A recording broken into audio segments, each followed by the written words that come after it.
Good evening, everybody, and welcome to the November Plan Commission meeting for the town of Fortville. I would like to call the meeting to order at 6:30 p.m. Sarah, will you please take us to the roll call? Sturdivant. Here. Layton. Here. Holland. Here. McCrite. Here. Murphy. Bills. Here. Baker. Here. Sir, everybody would please stand for the Pledge of Allegiance.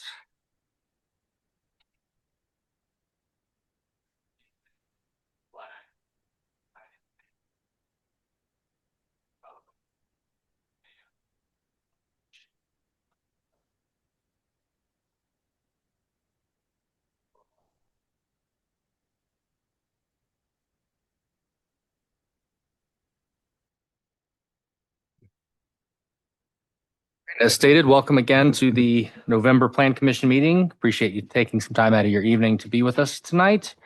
Moving right along in our agenda. Next is the approval of the meeting agenda. Adam, any changes or can we approve as presented? You may approve as presented. Thank you very much. Do I have a motion to approve the meeting agenda? I'll make a motion to approve. Second. All right, all in favor? Aye. All right, meeting agenda approved. Next, we've got two sets of meeting minutes, which we can probably, unless there's an issue, we can probably approve them together. We have the September 30th, the regularly scheduled September Plan Commission meeting, and the special Plan Commission meeting held on October 14th. I've got those meeting minutes before us. Are there any changes or modifications needed? Not that I'm aware of, but I was not present at the special convened meeting. Is it all right if I vote You can. on those or just, okay. Yes, absolutely. Okay. If there are no changes, then I would look for a motion to approve the September 30th and October 14th meeting minutes. Make a motion to approve both sets of meeting minutes as presented.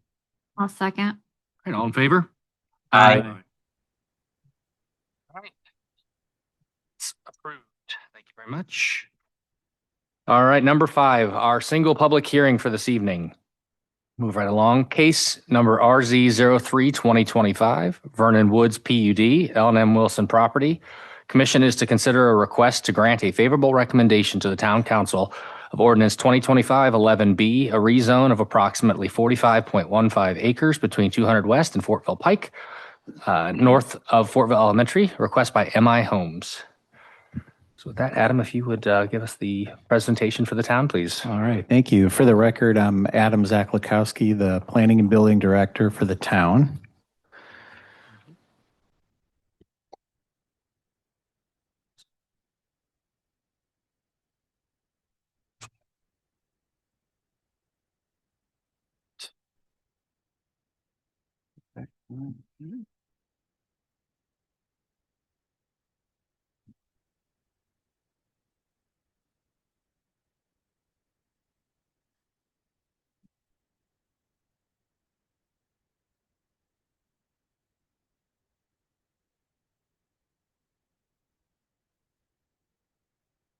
All right.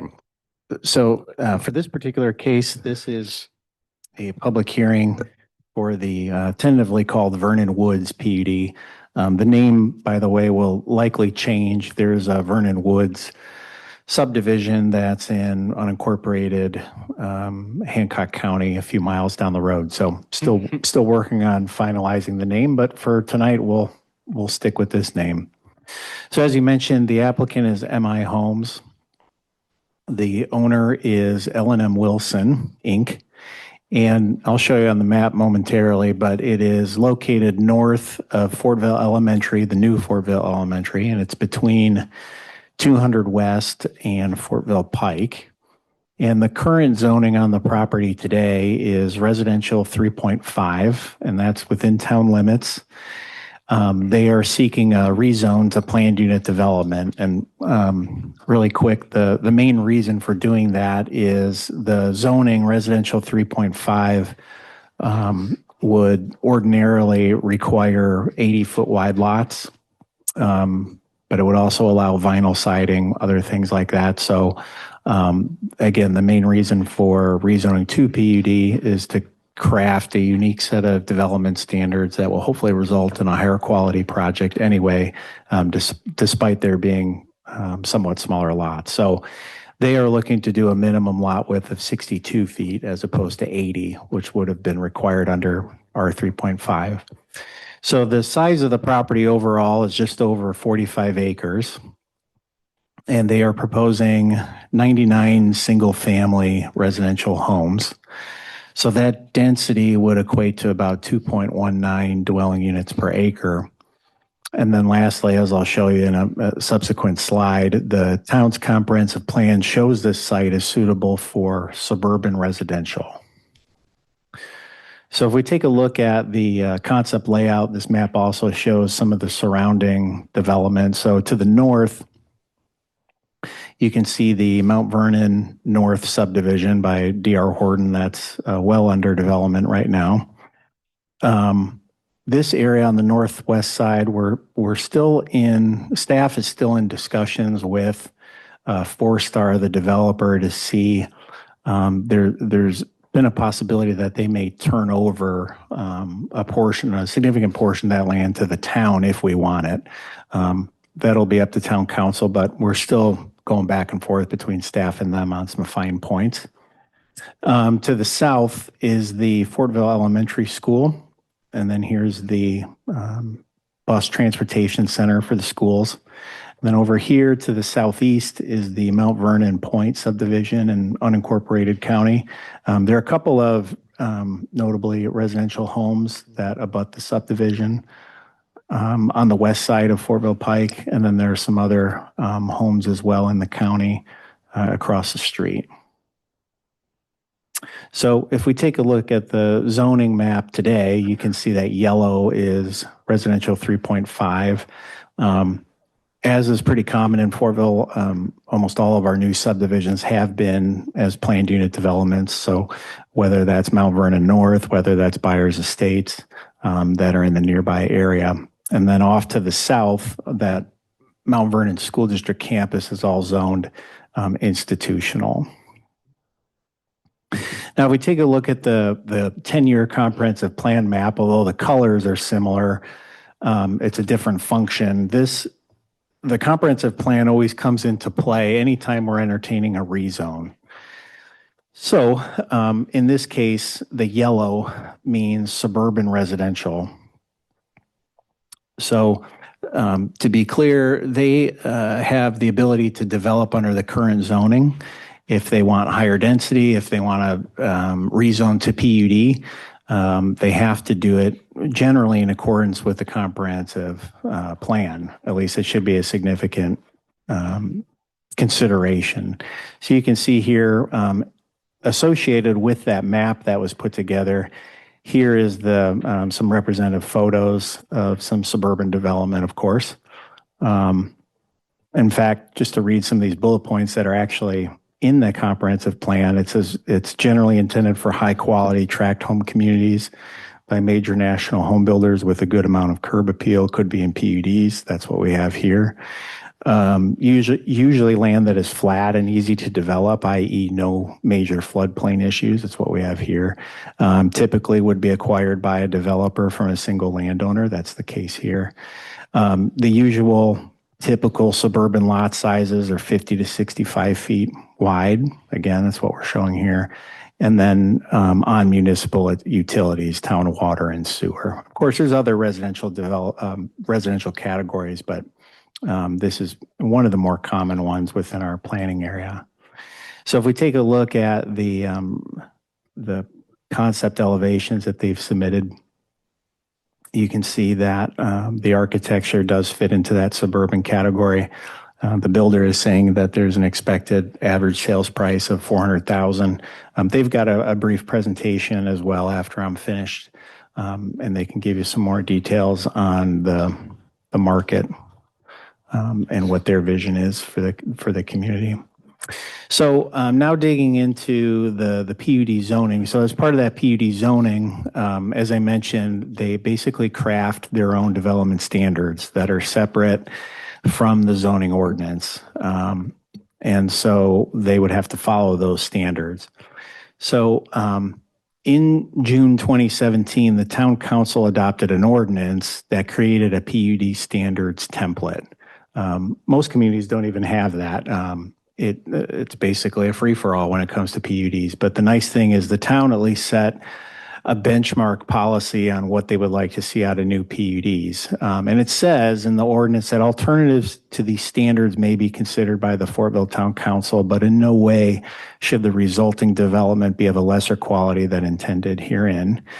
And projects approved since implementation of the standards, they all have adopted deviations from this template. So a lot of times when these PUDs are being processed, some folks will say, well, they're deviating from the template, and that's fully acceptable if it's acceptable to Plan Commission and to Council. But we basically created that again to have a benchmark that you can deviate from. So all of these neighborhoods have been completed with different deviations, whether it's Park Creek, whether it's Northwest Fortville, whether it's Mount Vernon North, whether it's Byers Estates. So what I'll do here is I put together the different development topics that are covered in the PUD, what the proposed standard is, and then what that PUD template standard is. So you can see where it either matches, where it deviates a bit, and as you can imagine, each developer has certain different, home builder has different wants and needs for their market and what they're looking to achieve. So simply having the template, you're not going to be able to capture it perfectly for every developer. But I won't bore everybody getting into all of the details on this, but we can just highlight some of the more noteworthy ones. As I mentioned, the lot width, minimum lot width in this neighborhood is 62 feet. PUD template calls for 65. They've got 125-foot deep lots are anticipated, except along the regulated drain. They like to go down to 115. The template didn't have any requirement on that, but 125 we've had in Mount Vernon North. I think we've had in a number of other subdivisions, and it seems to work out pretty well. In terms of the minimum home size, they're looking to do 1,600 square feet of living space for a single story, 1,800 for a two-story. Front setback would be 25. Side setback would be 7 feet for single family, but it would go down to 5 feet for a third car garage. I think that's identical to what's in Mount Vernon North. Let's see, local street right of way follows the standard that a lot of the subdivisions have had, where it's 55 feet, and that would include 7.5 feet of a street lawn in front where you'd have trees. Let's see. For sidewalks and paths, they're going to be putting in, of course, 5-foot wide concrete sidewalks with each home. They will provide a connection to the school property. They'll also provide an 8-foot wide path along 200 West and Fortville Pike. Let's see. Exterior materials, as I mentioned, fiber cement siding, no vinyl. All the dwellings have to have some stone or brick, and freeze boards are required along the soffits. Let's see. A couple other unique requirements. This is a newer one, flock cameras. So the Fortville Police Department is trying to get some of these flock cameras installed at some of the newer subdivisions. And what those do are basically license plate reader cameras. And we have them set up around the perimeter of town, but they can really aid in catching any kind of criminal activity, people coming in and out of the subdivision. We have, for example, from time to time have some problems with construction theft in Northwest Fortville, for example. So MI was amenable to putting those in. Let's see.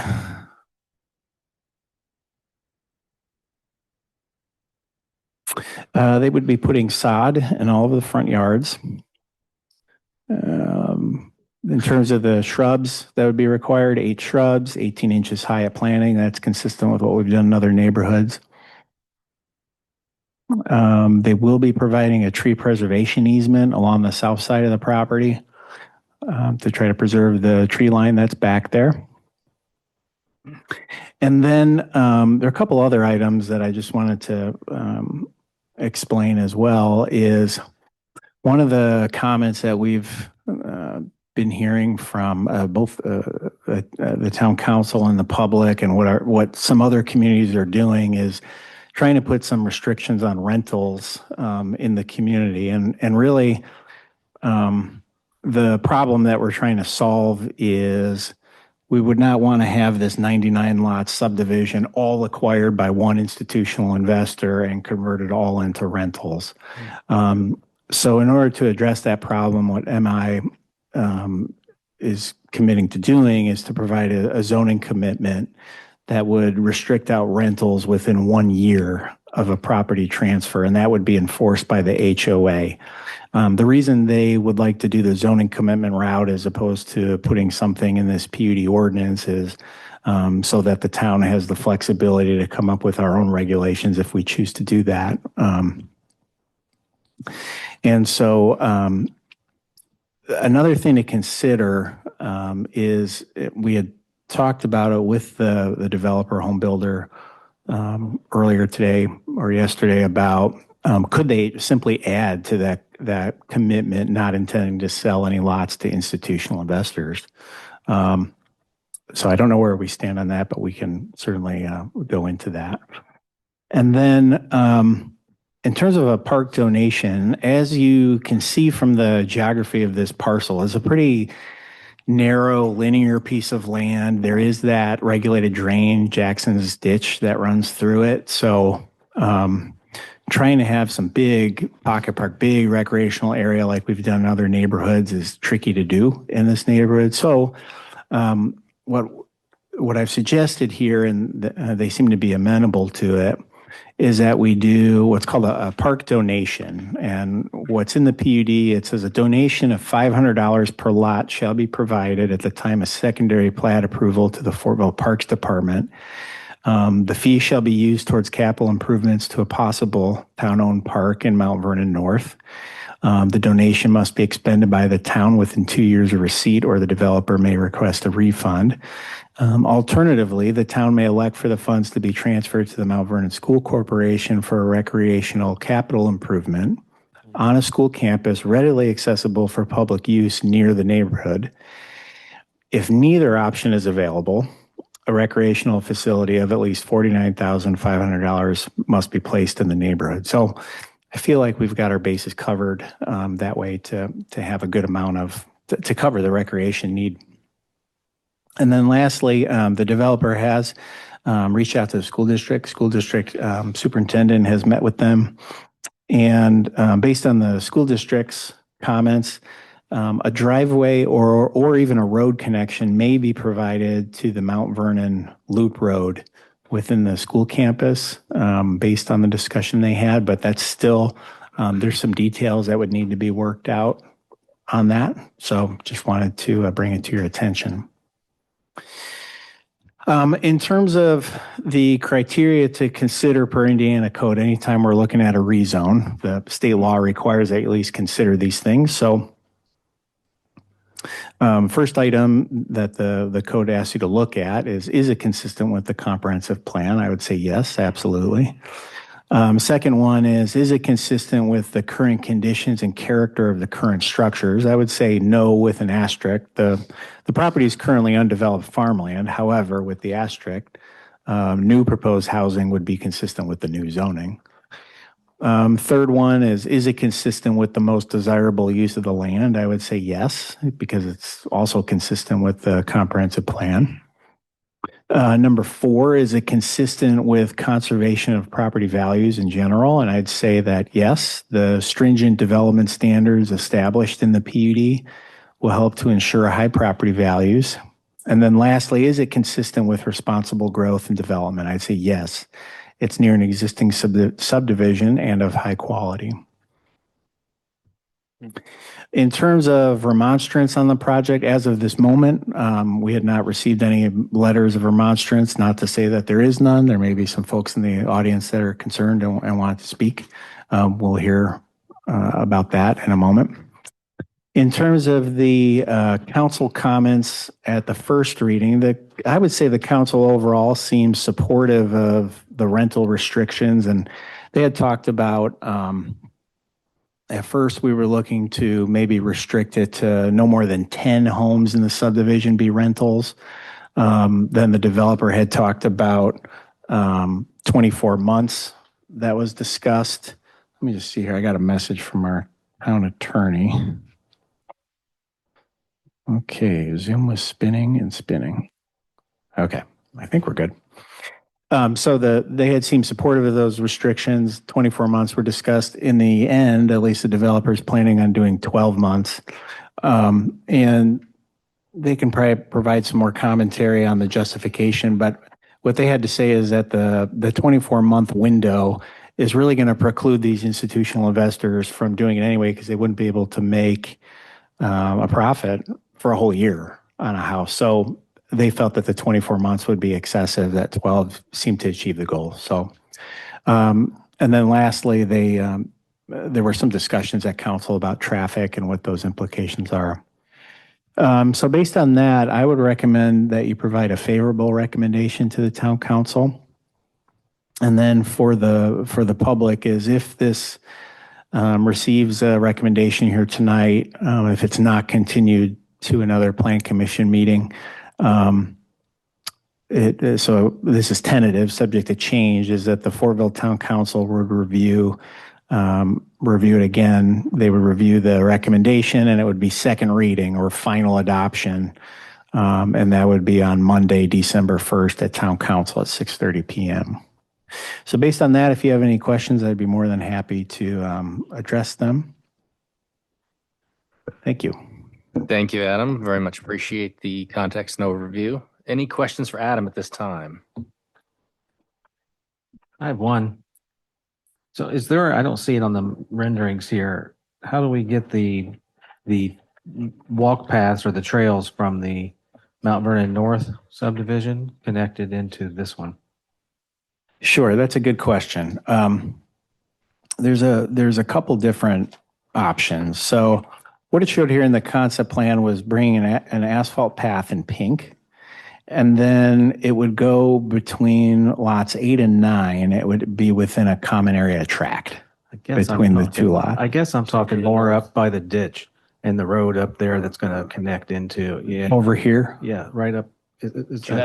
Yeah, there would be, that is a great question. There would be a sidewalk system, at least on one side of the road. And so that's how there would be that connectivity there. And then to get to the schools, what they were initially proposing was what you see here between 8 and 9. And then there would be a path that would be extended here on the school property, subject to their approval, and then it would cross at a crosswalk. However, I don't think the school really liked that placement too much.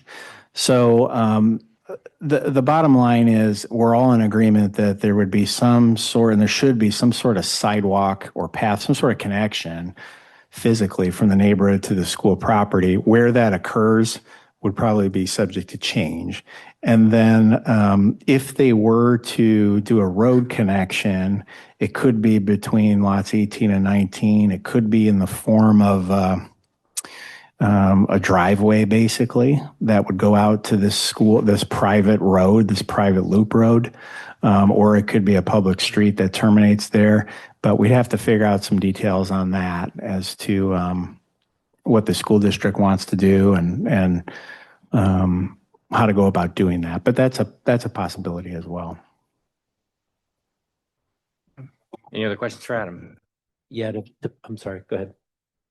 Okay. Sorry, I've got a sheet.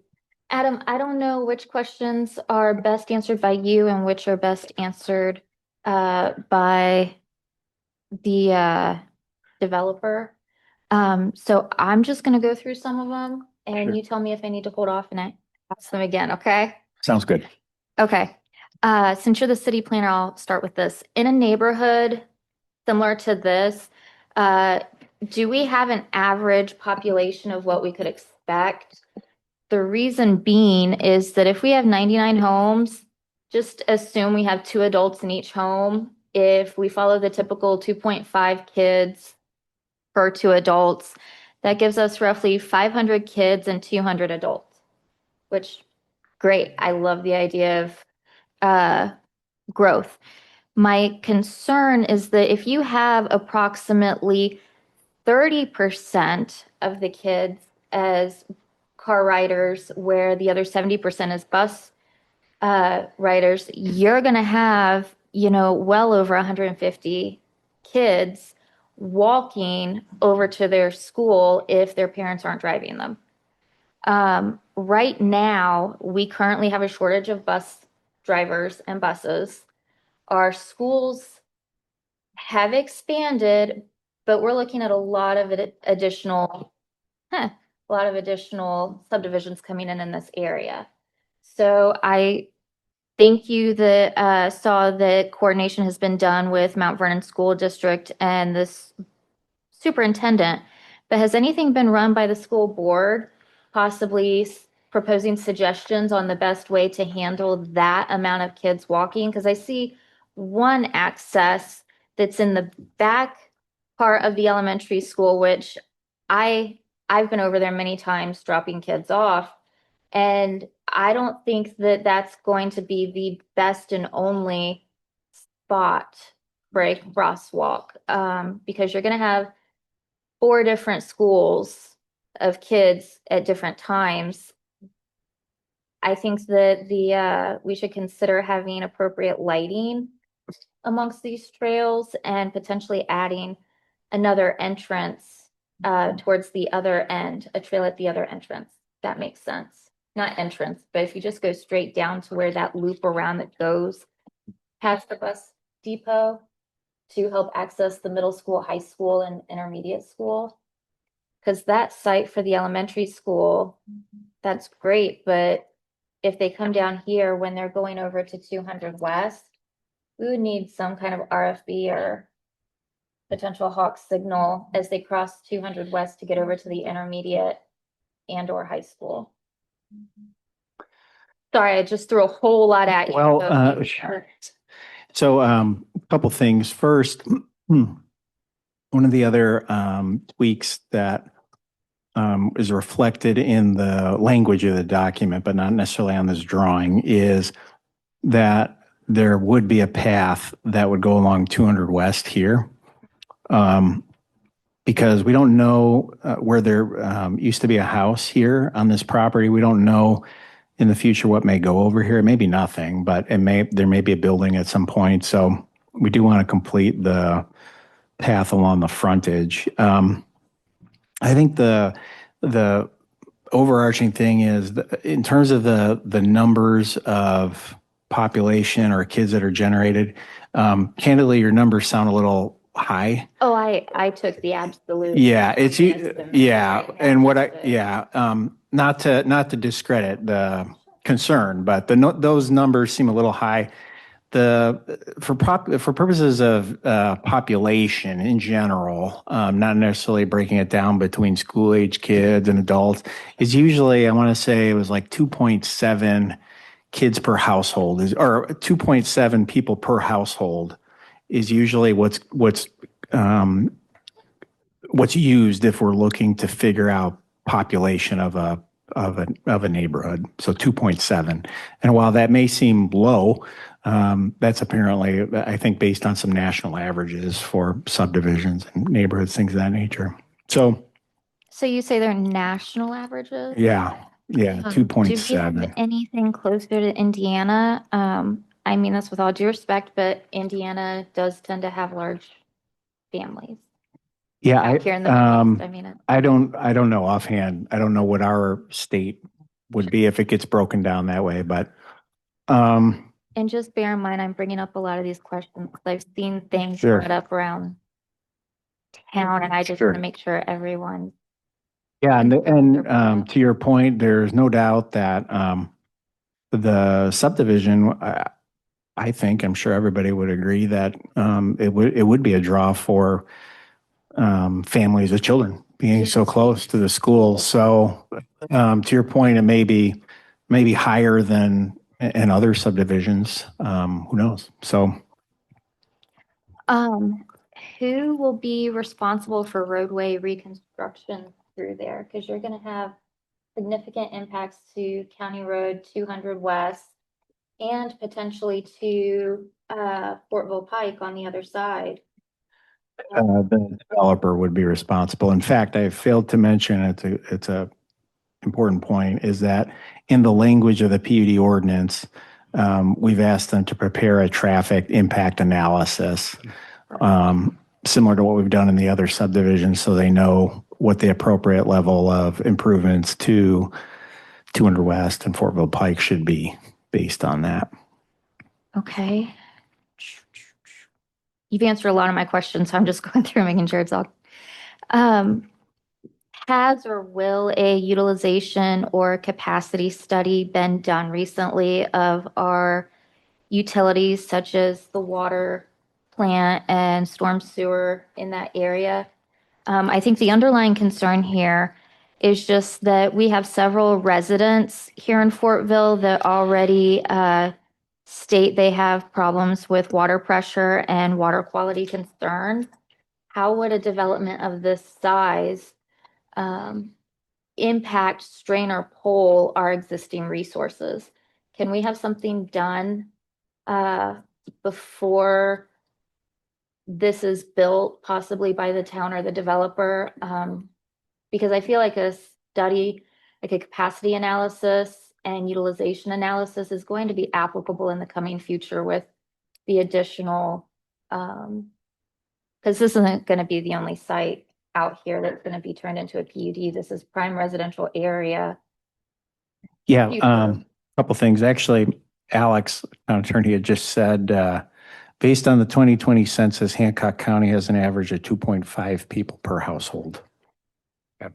So there you go. Good context. But to answer your question here on utility services is,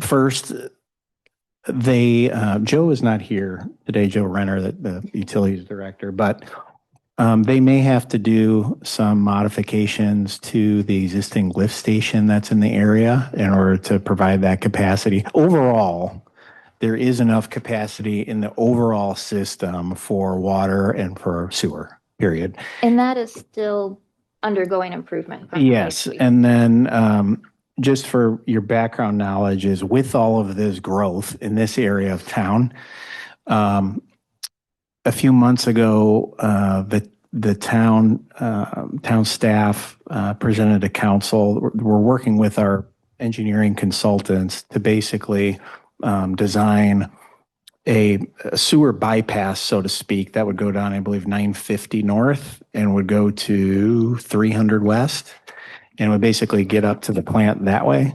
That would probably be financed with impact fee dollars that we already have on hand.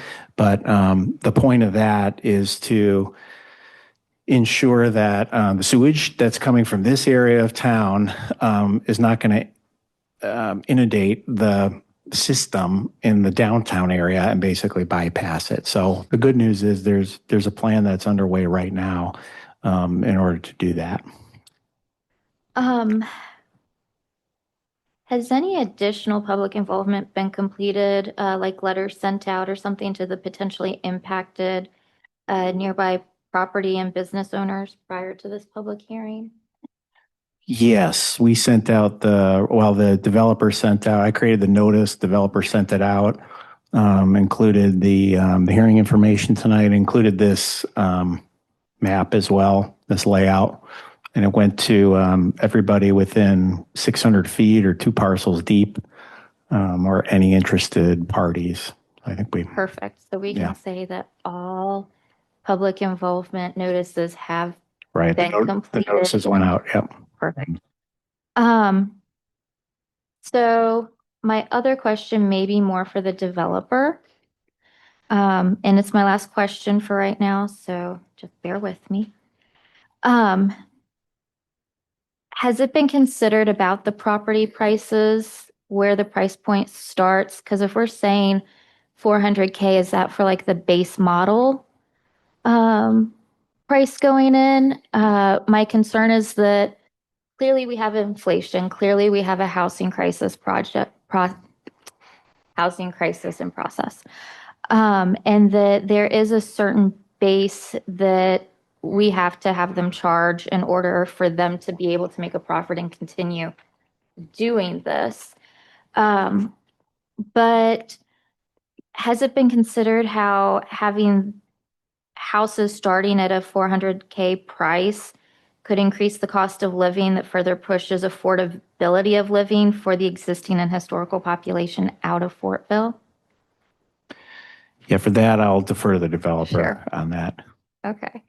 I think I've bothered you enough. I mean, I can say that, when it comes to affordability, it is a really tricky, from a planning perspective, it is a tricky issue here in Fortville, in central Indiana in general, in that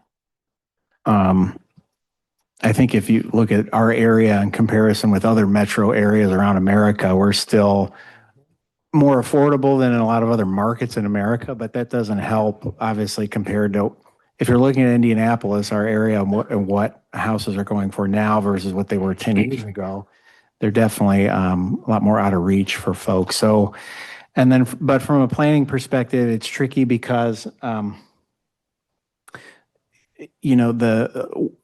if the neighborhood is of better design, if it's of better exterior materials, better homes, it will have hopefully longer staying power in the community. It'll be a nice neighborhood for a long period of time. The trade-off with that is it can be more expensive than if you built something more simple or cheaper.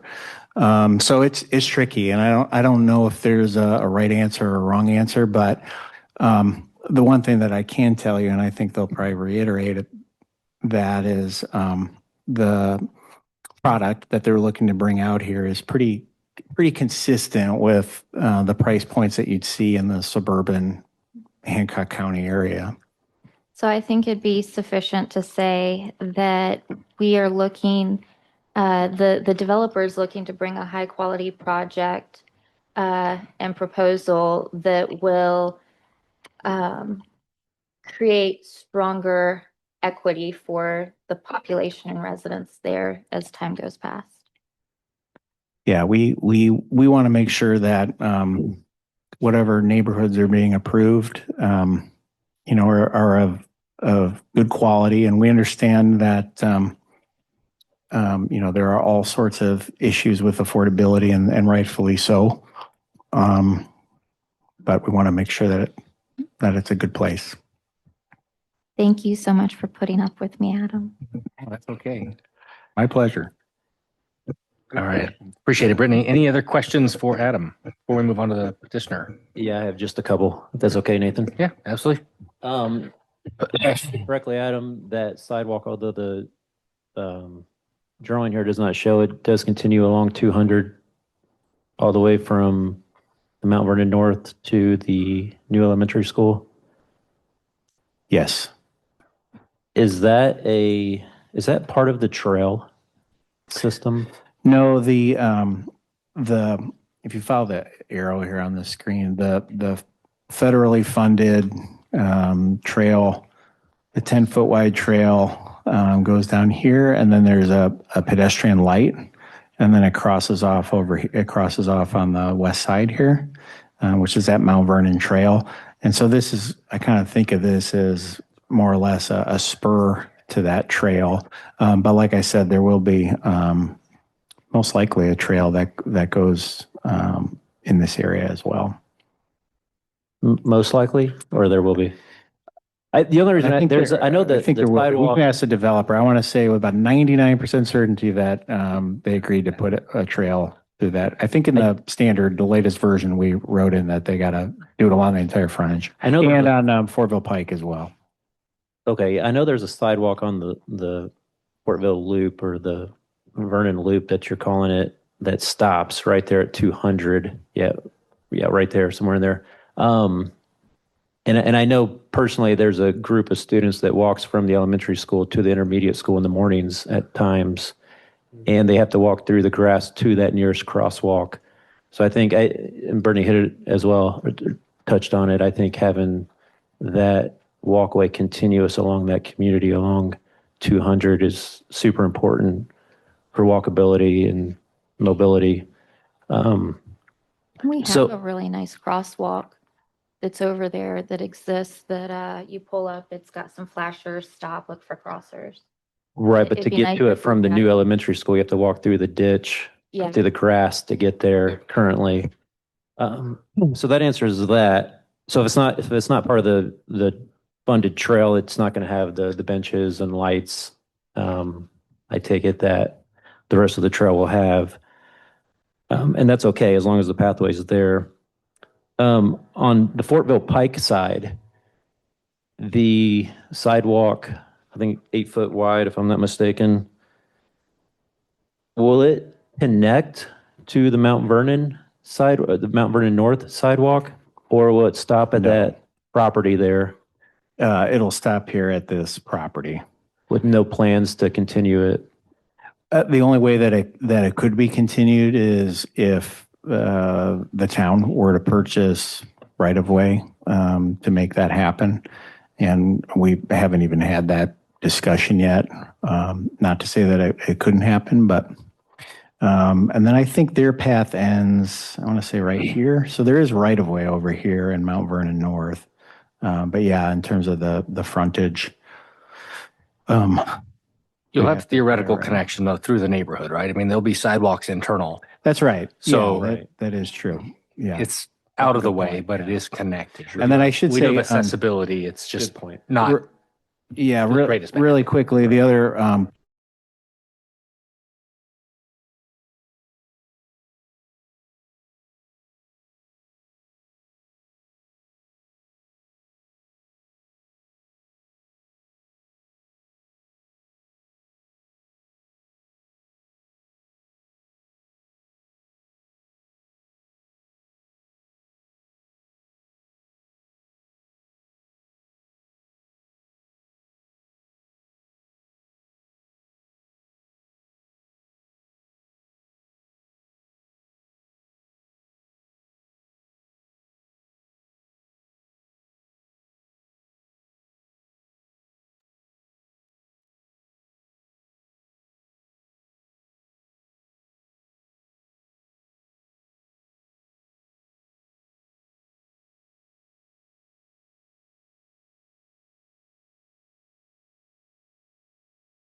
Zach, I think we lost him. I think we lost him. He went quiet. I thought, well, maybe it was just buffering, but Yeah, and then I was like, oh, wait a second. I could see you moving, yeah, and then not I him. couldn't. Yeah. I'm like, all right, so that means it's not us, even though Yeah. my computer kept saying I have a weak internet connection, but Uh-oh. I don't know. Maybe it was the town's internet connection that Could was be telling now us that we're that. having this issue. I'll Did text you, I Adam. was gonna say, did you text Adam? Yeah.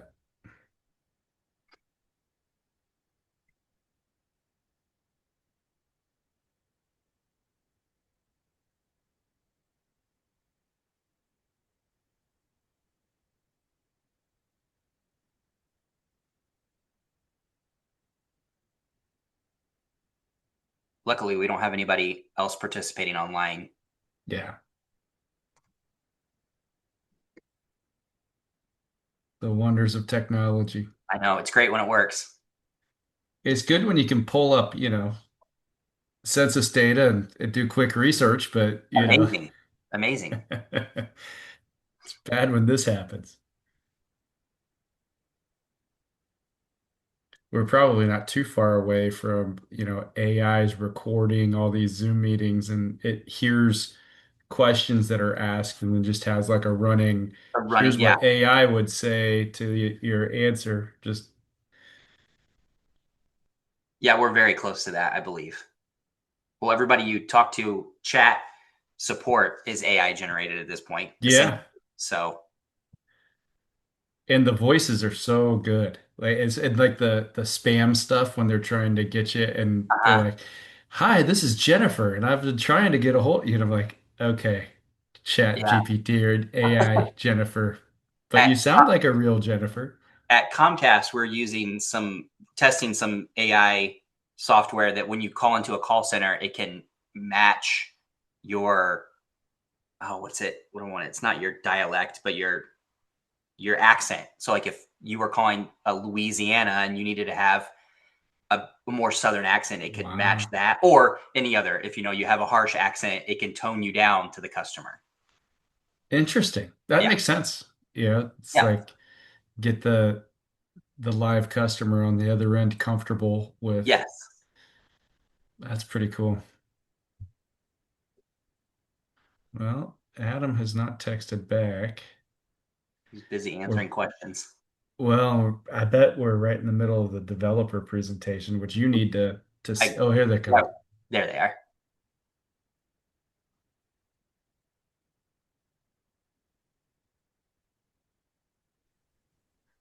About that, guys. Thanks for letting You're me back. We got you.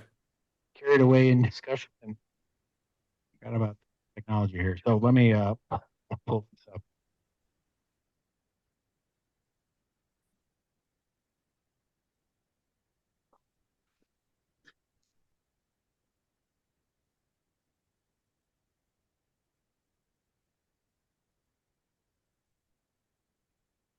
Okay.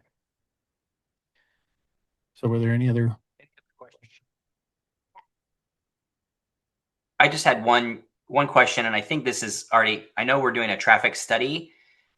Is that the only way that we would put in like turn lanes in any of these subdivisions? And then also on that point, on the west side of the property where this exits, it's directly meeting the intermediate school. So there's going to be multiple times a day where that's super super busy, and I don't know if that's the safest place, or maybe that is the safest place because there's a police officer there most times. But is that thought of? Is that just through the traffic study or NDOT that would determine those things? Yeah, the traffic study will analyze all those things. Generally speaking, it is safer to align driveways with roadways rather than having them offset, because when they're offset, it can create different collisions from more movement. So the more that they can align, the better. Understood. Thanks, Adam. Thanks, Zach. I have just one more question for you, if you don't mind.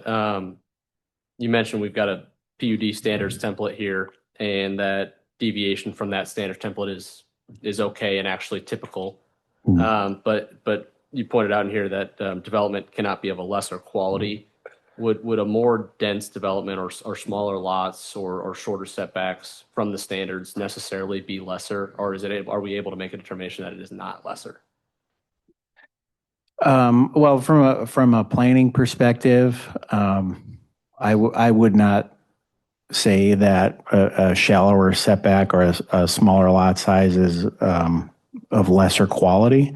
That's certainly up, but I would say that is up to your opinion and to the council's opinion on how to interpret that. But I take that to mean, from what I recall when we were putting that together years ago, is when you're looking at the whole project in totality. But that being said, in fairness, if there were certain development standards that you felt more comfortable with what the template had and you don't think they should deviate, then you certainly have the ability to, make that comment and vote accordingly. Thank you. Is it sorry, I don't want to cut anyone else off if they want to Go go ahead. first. Okay.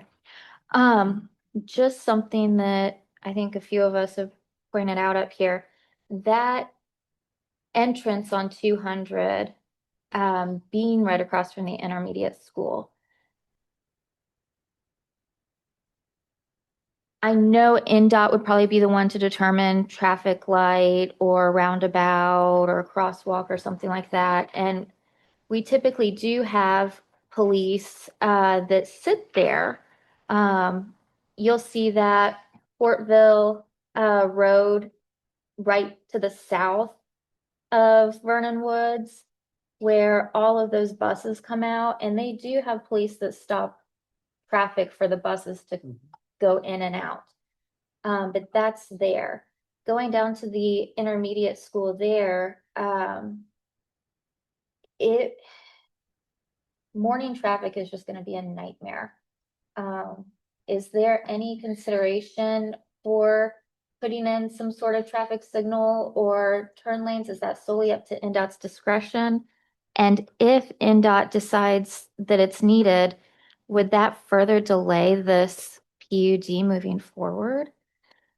Well, first in this particular case, because we're dealing with 200 West and Fortville Pike, there's no NDOT involvement. So they're all local decisions one way or the other.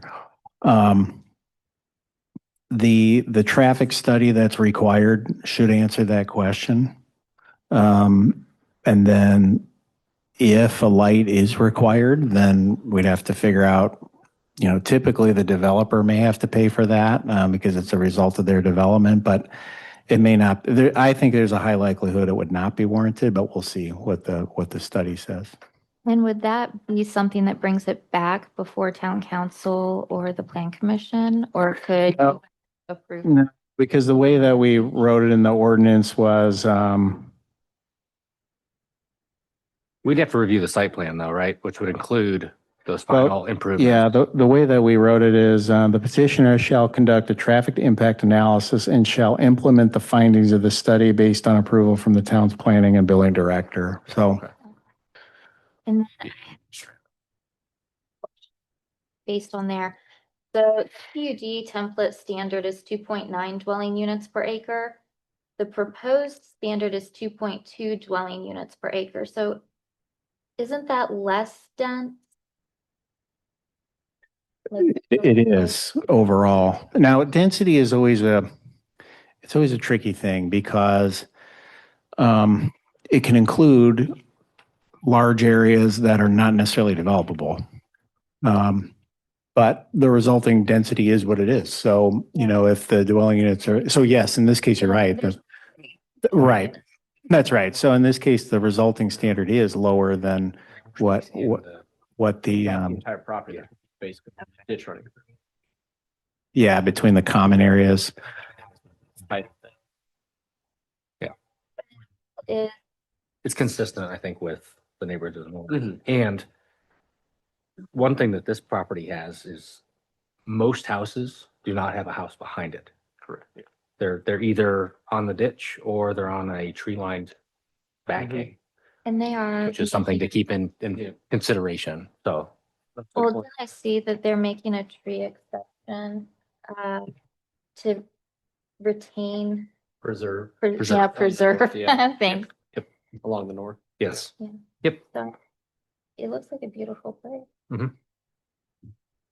Okay. Good. Yeah, good. Any other questions for Adam? If not, okay. Just a quick rundown of how this will run. We will have the petitioner come up as this next part of the public hearing. They can present their case.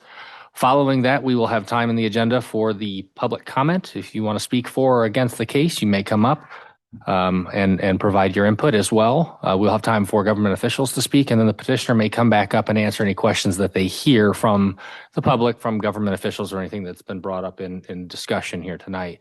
And then it'll come to the commission for a final decision. So with that, if you would say your name and how you represent the case, we'd appreciate it. Of course. Make sure this is on. Can everyone hear me? Okay. Yes. My name is Dominic Dreyer. I am with MI Homes. I'm actually a newly minted employee, so I've been there about 2 weeks. So you guys are my honorary first plan commission I get to present in front of to represent them. My title is Land Entitlement Manager. If needed, our business address is 8425 Woodfield Crossing Boulevard, Suite 100, Indianapolis, Indiana 464. 46240, still learning that one. I do have some other representatives from MI Homes here to help field some questions as I have not been on this project, through the full duration. John Isaacs may come up and speak later, our Director of Land Acquisition. So I did prepare a presentation. It is, I don't want to be duplicative of Alex's great presentation, staff report. We are very thankful that we were able to get positive staff recommendation. Don't know, yeah, pulling it up. Is this my presentation? Okay. Yeah, we'll just jump to that side because the other stuff here. So as you can see, we are nestled between North 200 West and Fortville Pike, just north of the Mount Vernon School and south of the Mount Vernon North residential PUD that's being developed as of now. You can go to the next slide. As was mentioned, we do fit squarely within your future land use map found in your comprehensive plan of residential suburban. We think this is a great site. It really, being this close to your kind of consolidated school campus is, I think, a great benefit for us and for the future families that will live here to have that close access to the school. You can go to the next slide, please. See, so here's the site map. You've seen this as well. You will, can you go one more slide? I think it might zoom in. Could we go one more slide? Sorry. Thank you. It doesn't zoom in that much more. But just to answer the question, we will have that path along the western boundary there, just along our whole frontage. So it will connect into the school property, provide great access up to the path above us and to the crosswalk over. So as well as sidewalks throughout our community that will also funnel up to the development north of us and over to Fortville Pike. So this will be a very pedestrian-friendly, connected community, as well as having some also internal connection down to the elementary school, whether that takes the form of a path or, as was discussed, we are talking with the school about some type of also vehicular connection to their private road right there. We're totally amenable to that. We just need to work out the details with the school on what that looks like and where that would look like. I think we were planning, I think somebody had mentioned around the loop, kind of straight shot down would probably make the most sense. We were of like mind there, but just need to work out those details.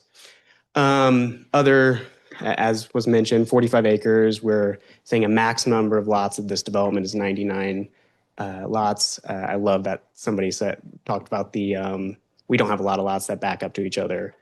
This was really thoughtfully, I mean, it is a long, narrow piece, and with a ditch going through it, so we were limited, but I think it resulted in a great plan with a lot of lots with a lot of privacy.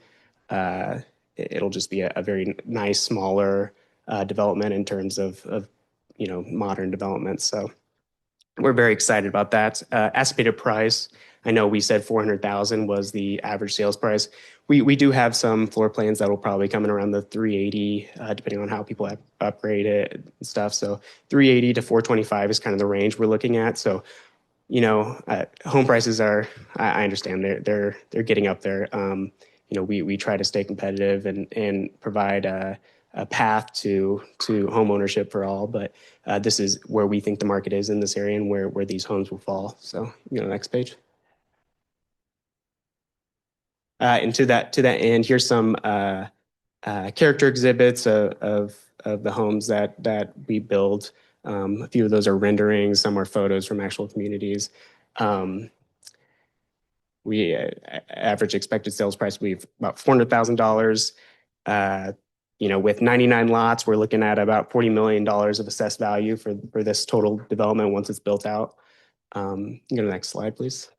Probably actually just skip the next slide, because that's what I just said. This was brought up at council and in discussions with staff about rental restrictions. This is language that we would be committing to adding to our HOA documents.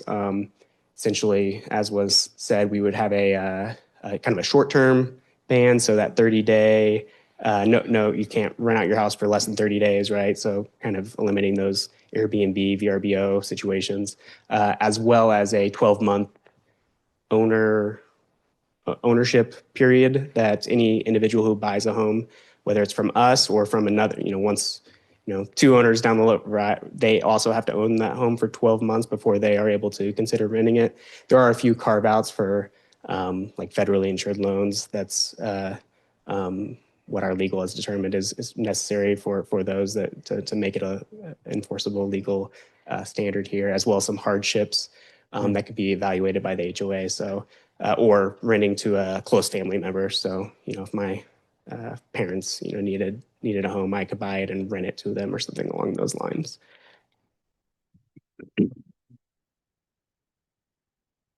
Some things I did want to point out here. Again, we do have a thoughtful neighborhood layout that we are very proud of. We have that short and long-term rental restriction commitment. We're committing to at least 10 homes having a third car garage, but the way we've laid this out, pretty much every lot in this neighborhood could elect to have a third car garage. So we think that that'll be a great option for our buyers. We'll be doing those perimeter paths along 200 West and Fortville Pike, as well as that internal connection to the school campus. The park donation, I think, was a great opportunity to give $500 a lot. That ends up to being about just under $50,000, $50,000 to make a park improvement project for the school or a surrounding park. Maybe if that northern parcel or northern area does become a public park, then we can add to that. So not just our community benefits from that, but the surrounding area does as well.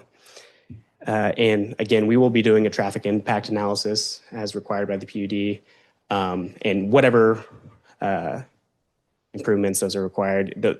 Those are typically done during school days. We want to send them out there on December 25th or whatever it is to do traffic counts and all that.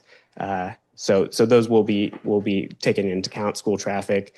I know, as mentioned, if the direct alignment with the intermediate school entrance there makes sense. From my experience on working on that you want to try to align drives, as was mentioned as well. So it's just the safest option. This is our first community, I believe, in Fortville. Again, I'm newer to MI, but as far as I know, it is our first community here in Fortville. So we're very excited about that. I just wanted to give you a quick rundown of who MI Homes is, what we do. So we are a nationally recognized home builder. Been building homes since 1976 in 17 different markets across the U.S. So we're going on 50 years this upcoming year. We've built over 170,000 homes, helped families and individuals, find that path to home ownership. So it's something we're very proud of. We're located we currently have about 15 communities in central Indiana. Would encourage anyone here to go check those communities out because somebody who's been in the industry, I've heard of MI Homes and I've always appreciated their quality to standard. But getting to join their team and visit these communities, walk the models, just so impressed with the home that we are building. So really proud to be a part of this team. We want to come into this community, come into any community and be a long-term partner. We want to invest in the neighborhoods that and align ourselves with local planning goals. So I think the PUD before you tonight does that. I think this will be a high quality development that will attract families to really put down their roots, have their kids be put steps away from their classrooms, really be a great community and help to the positive growth of Fortville. So with that, I don't know, John, is there anything you wanted to add?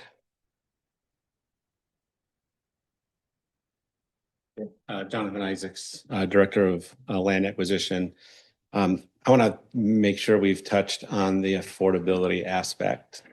You asked question earlier, and the number of school kids as well. And obviously, we are sensitive to price points in all of the markets that we're in and where we feel the market wants to be. Also, being in the industry, I understand that we are leaving the affordability question out there. If I could come and tell you that I'd love to build $250,000 homes in Fortville, there is a market there. I think we would have filled this room, 5 times over with that. It's not where the market is in your community either. So we know that's not the place. Also, we'd be talking about standards that would be significantly less than what's advertised in your comprehensive plan. So with that kind of leaves that kind of where we are with the affordability. When we did meet with the schools, they were satisfied kind of with the price points that we were talking about. Having done work all over central Indiana, we get to deal with all the different school corporations, and it's interesting because you hear the public speak for the school systems a lot, and then you can, when you talk to superintendents and talk to directors of operation and the busing transportation directors and things like that, you get a much different feel. And one of the things that's very interesting, and it was one of the questions that I asked right off the bat, was what does your senior class look like? And what does your incoming kindergartner class look like? And that is usually the determining factor of where are you on the spectrum of the right amount and type of housing? And their answer was a little different, which was kind of interesting, is their big class right now is like 6th and 7th grade is their hump. And when I talk to like Westfield, they tell me that they have too many high school kids now coming into the market. And there is an appropriate level of housing value that helps your school system grow into their needs in the future. Because if you bring more in at the elementary school level, they know what they're going to have when they get to high school, and they have a 8 to 10 year lead time to get them there. So they definitely have a good grasp on what's going on there. We also talked about traffic with them at length. They didn't say when this was going to happen, but they believe that NDOT is talking about a roundabout on 334. Is that right? 334? 234. Yep. At 200.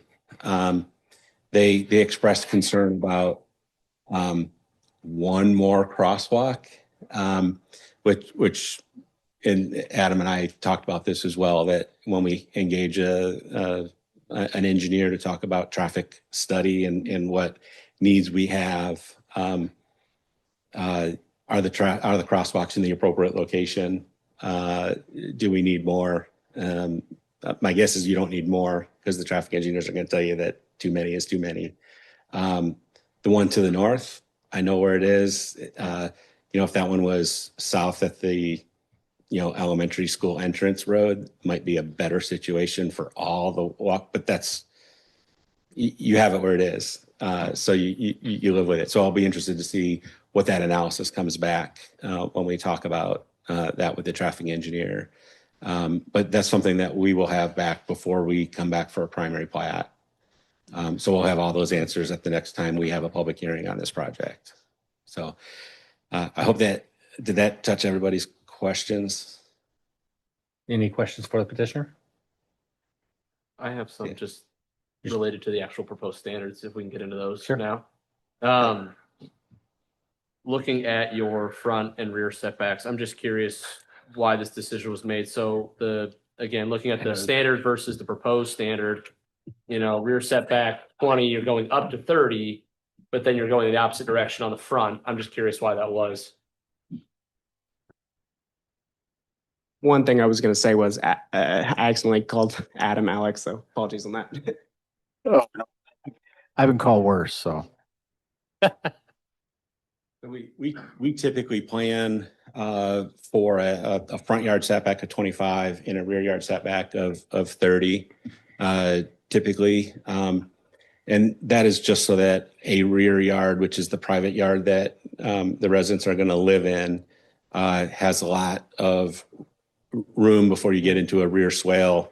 If you have that be too short, you end up with a situation where you have maybe a 10-foot area where you can have a patio or a deck or something off the back of a house, and then drops immediately down into a swale, and you lose some of that ability to utilize. On the front side, between 25 and 30 feet is really, there's no net benefit. You can't park an extra car in that driveway. It's just extra.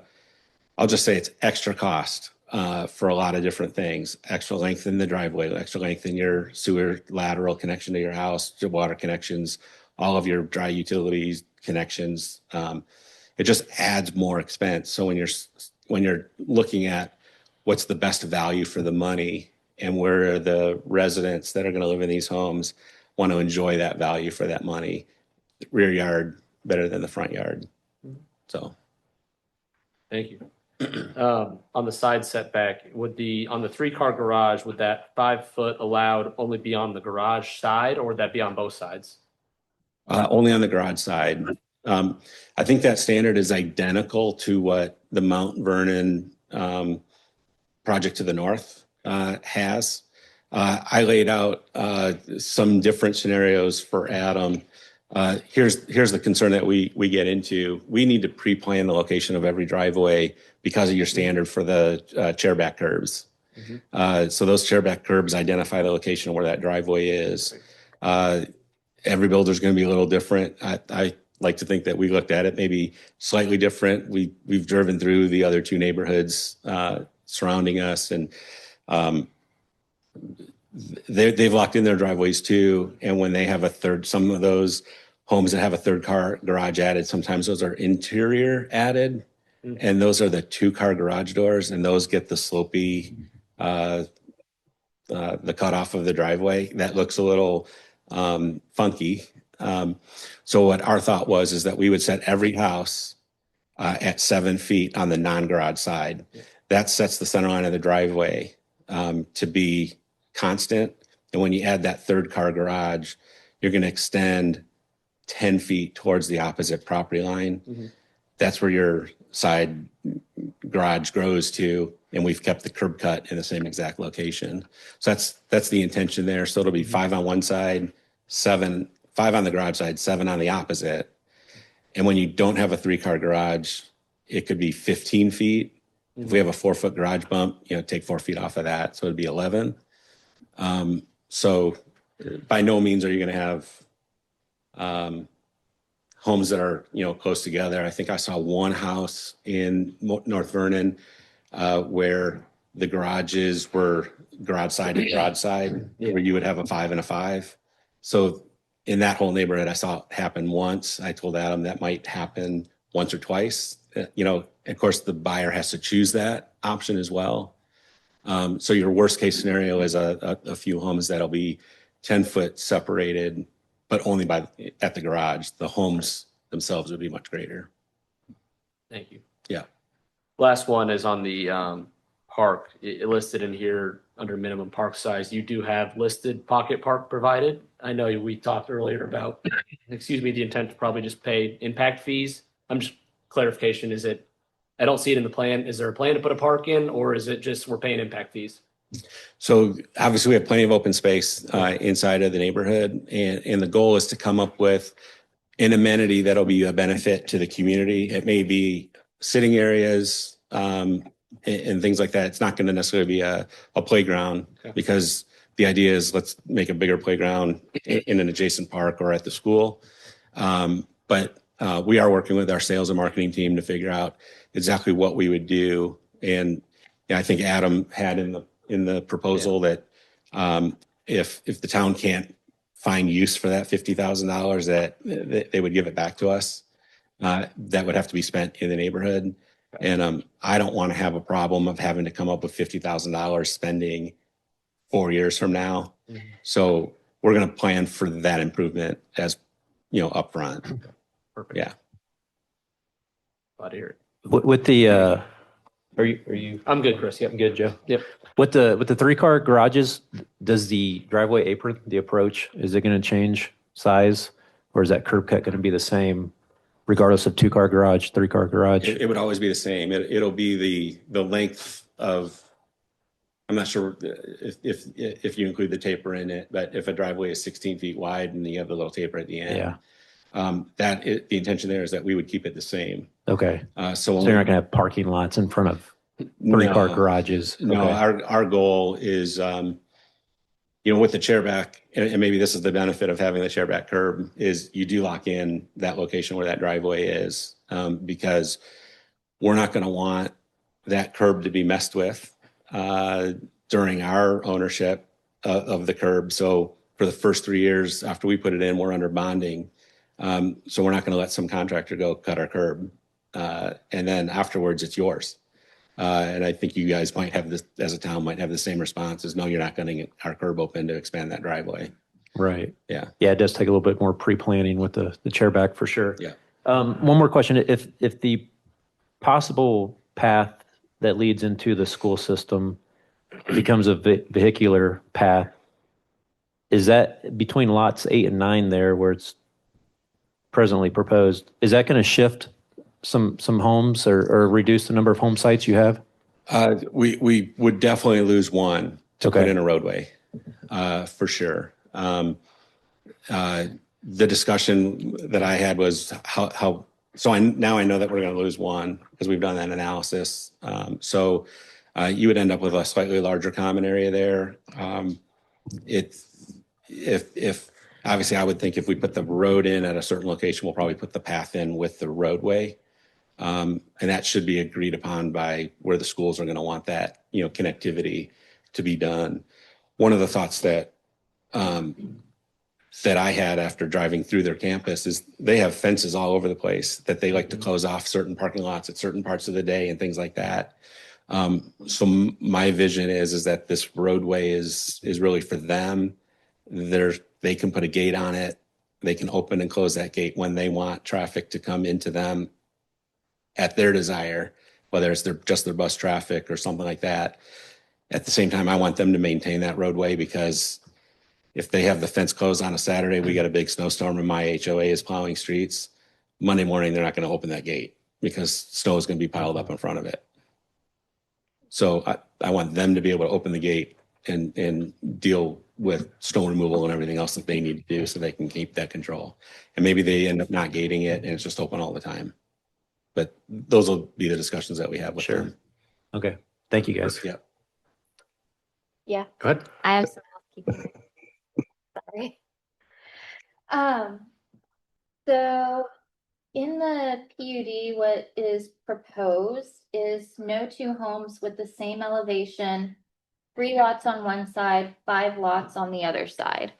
Now, when you say the same elevation, does this include the color of the siding? Or how many elevation, like how many floor plans are being offered that we can then get different combinations from?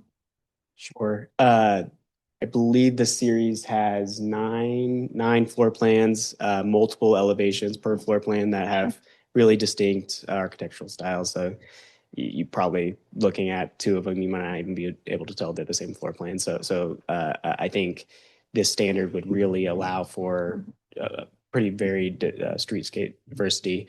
As for colors, sorry, I gotta rely on my team here. Do we usually restrict color next to each other? Yes. So I don't think. I just asked because I live in a neighborhood Sure. just down the street and we have like 4 houses of various shades of blue or red or whatever throughout the neighborhood. And so I'm just curious. So we typically do not allow the same. So our typical standard is no house next to each other across the street from can be the same. Okay. What we're doing is expanding that to 1 more across the street and then 1 more on the same side. So it's 2 on either side plus the 3 across the street. So that's the same house. We also further restrict colors. So typically And I don't know how we would look at it. We may allow the same color 2 houses down, but it's still a different house. And there's space between. But our goal is to maximize the difference in color as well as the difference in home appearance as well. So we'll never have the same color next to each other. And obviously we won't have the same house next to each other. And we're going one step further on that. As far as you guys don't really regulate color in your anti-monotony, I don't think, in your standard. Most communities don't like to we color. we don't. We've done it before, but in this particular PUD, it's silent done color. Yeah. The only types of color that can be the same is, there's only so many kinds of brick that you have out there. So oftentimes we kind of ignore the brick color as part of a color, but siding color, trim color definitely would be different as you go down the street. Okay. Continuing down the housekeeping. So regarding that rental issue, is that going to enforce like a 5% cap or a 10% cap on overall rental properties that are going to be allowed? Obviously, the homeowner has to, if I'm understanding it correctly, they have to own the home as their primary residence for approximately 12 months. And then they could rent it out as like a long-term rental, but no Airbnbs and. Correct. So I think the initial that came to us was just a 10% cap.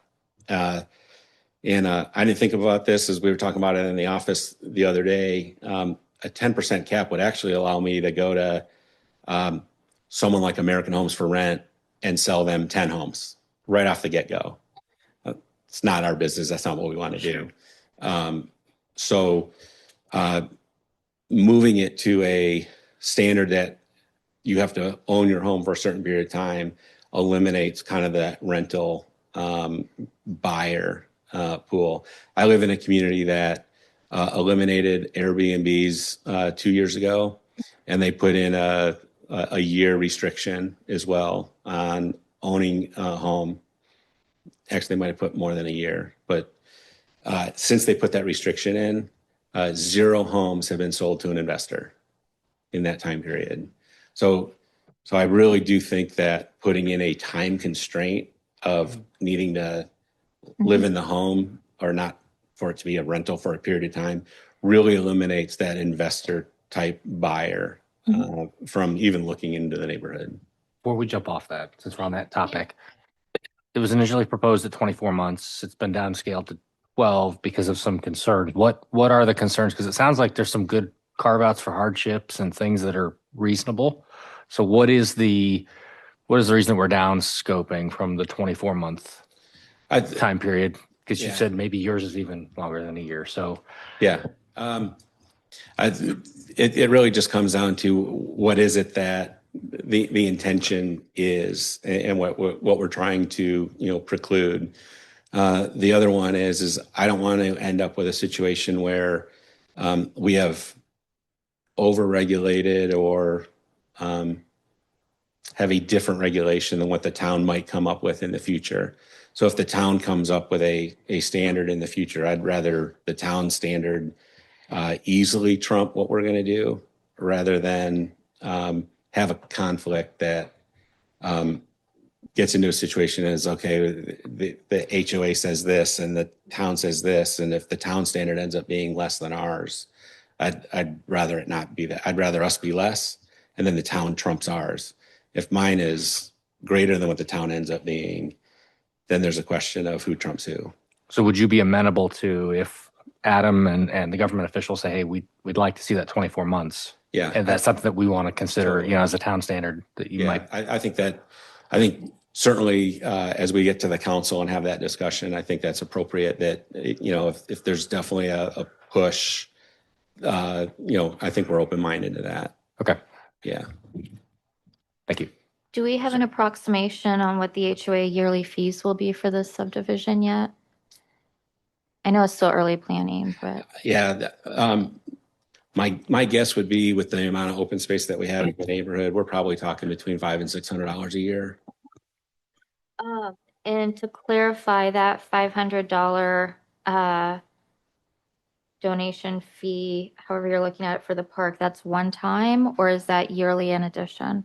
That would be a one-time, typically would be done at the building permit. I think we agreed that we would do it at the secondary plat. So when we record the secondary plat, we'll write a check for the full vote and it, one-time fee resolved at the beginning. And then you said, so I get the bump out driveway that does this if you have the 3-car garage. Are you saying that, because I have a neighbor who they're a contractor. And so he actually took his 3rd-car garage and extended it all the way down to the curb. And I believe we have chairback curbs over there in Windstone. No, we don't? Okay. So then, awesome. It would So- make it difficult if you take it to the top of the chairback curb. It's going to make it difficult for someone to utilize that, right? Okay. And I think from my perspective, it's probably something we'd put in our covenants and restrictions to say that that driveway cannot be expanded because, again, we don't want anyone touching that curb. Yep. 2 questions. 3 more questions. I really appreciate the tree preservation easement. I think that's fantastic. I would love to live in a neighborhood that has that consideration for all the trees that are older and everything. But are we looking at any potential wetland impacts having Jackson Ditch go through there? And is there any plans for mitigation or preservation of those? Good question. Can we put the site plan up?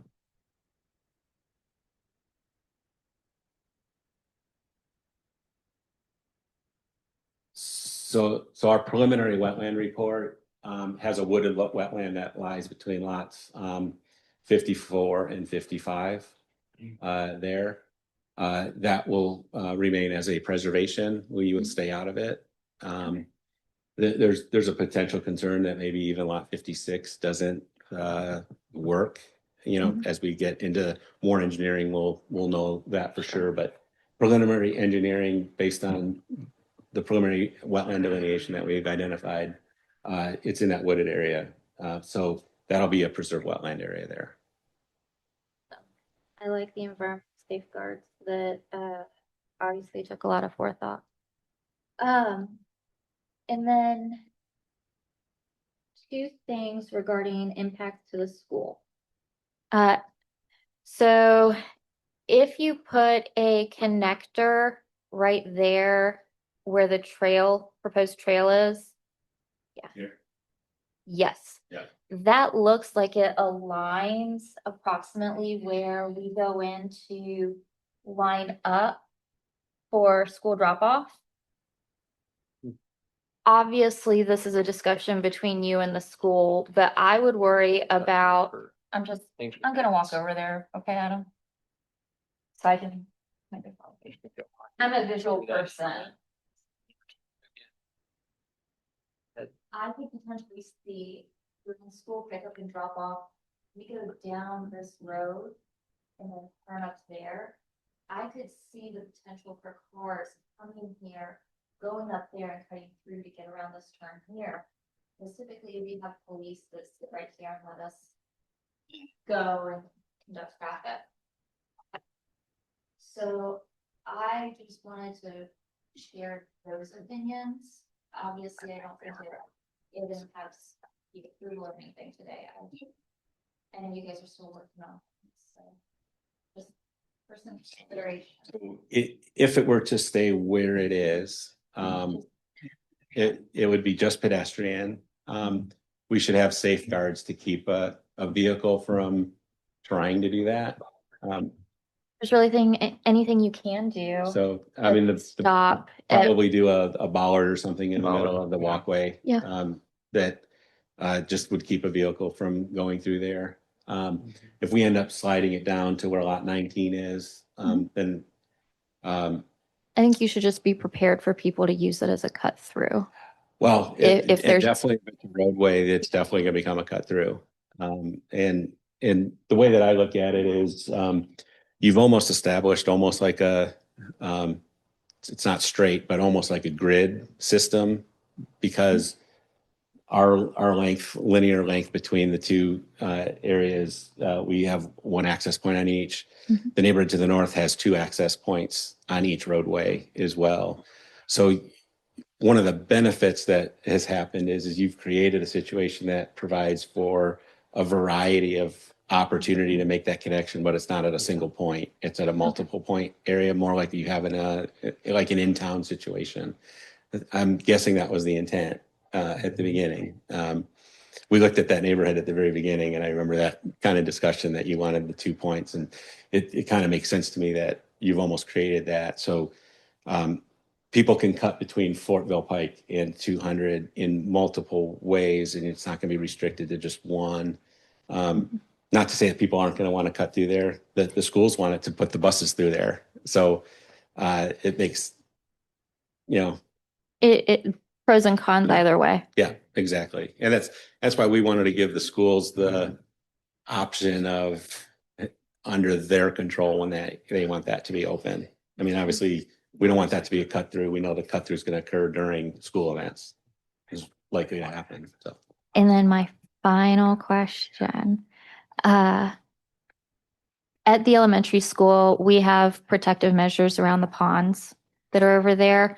With this one pond, the rectangular one, being adjacent to the school property where kids, particularly the elementary school with young kids, are there any measures, special provisions that are going to be taken to help prevent or limit? So typically, there are design standards for those ponds based on safety ledges and things like that have to be there. Typically, there's 15 or 20 feet of distance off the top of bank or top of the edge of water that has to have a minimum slope, so that if someone accidentally fell in, they can wade out. I understand that doesn't protect the kid or adult that intentionally wades in. Time for rescue to come. But I know the schools have fenced all of theirs, and that's something clearly, that was important to them. Not exactly desirable in a neighborhood, but I just didn't know if there were any. Yeah, I mean, obviously, try not to invite people to the pond. So don't bring, path system and things like that right to the pond. It's kind of like that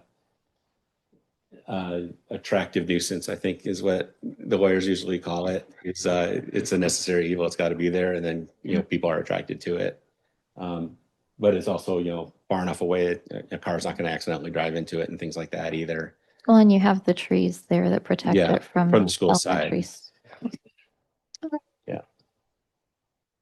I think I've got all my Will there be street parking on both sides of the street inside the development?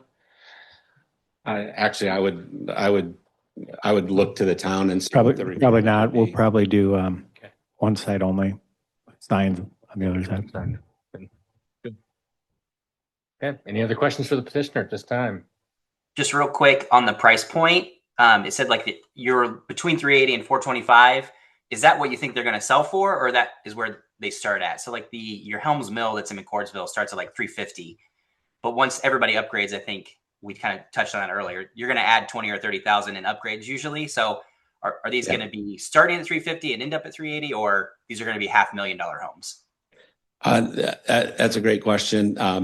No, what we are showing is our expected average sales price. Okay, sure. So yes, they might start lower, and yes, they might start higher. We have 2 homes that sold in Helms Mill that are higher than the 425. Yeah, because they just look pretty. They look pretty similar. So I was wondering the 30,000, but that's just your sales price. So I understand. Thank you. Yeah, what I don't like to do is come in here and overestimate a price. I'd rather be slightly more on the conservative side, and when 2 years from now instead of it being 425, it ends up being 450, is a whole lot better than me saying it's 450 and it comes in at, 390. Would we be getting a massive, interesting entryway sculpture like at Helms Mill? I think hopefully not. from the street. There will be something. Yeah. We not hold back on landscaping and entry signage. We want a watermill too. That is quite large. That one is a 350 lot community as well. But you've all seen it. If you've seen Rockport, which is on the other side of McCordsville, that has recently been done. That has another kind of large entry feature. If you go up into Noblesville, Silo Ridge was probably one of the first ones that we really kind of like stepped out of the box, and that's the type of treatment that you'll see. Yeah. Great. All right. Thank you very much. We will move right along to, appreciate you staying up there with us, the public comment period. So anybody that would like to speak for or against this case, if you'd come down to the microphone, say and spell your name and your address, please.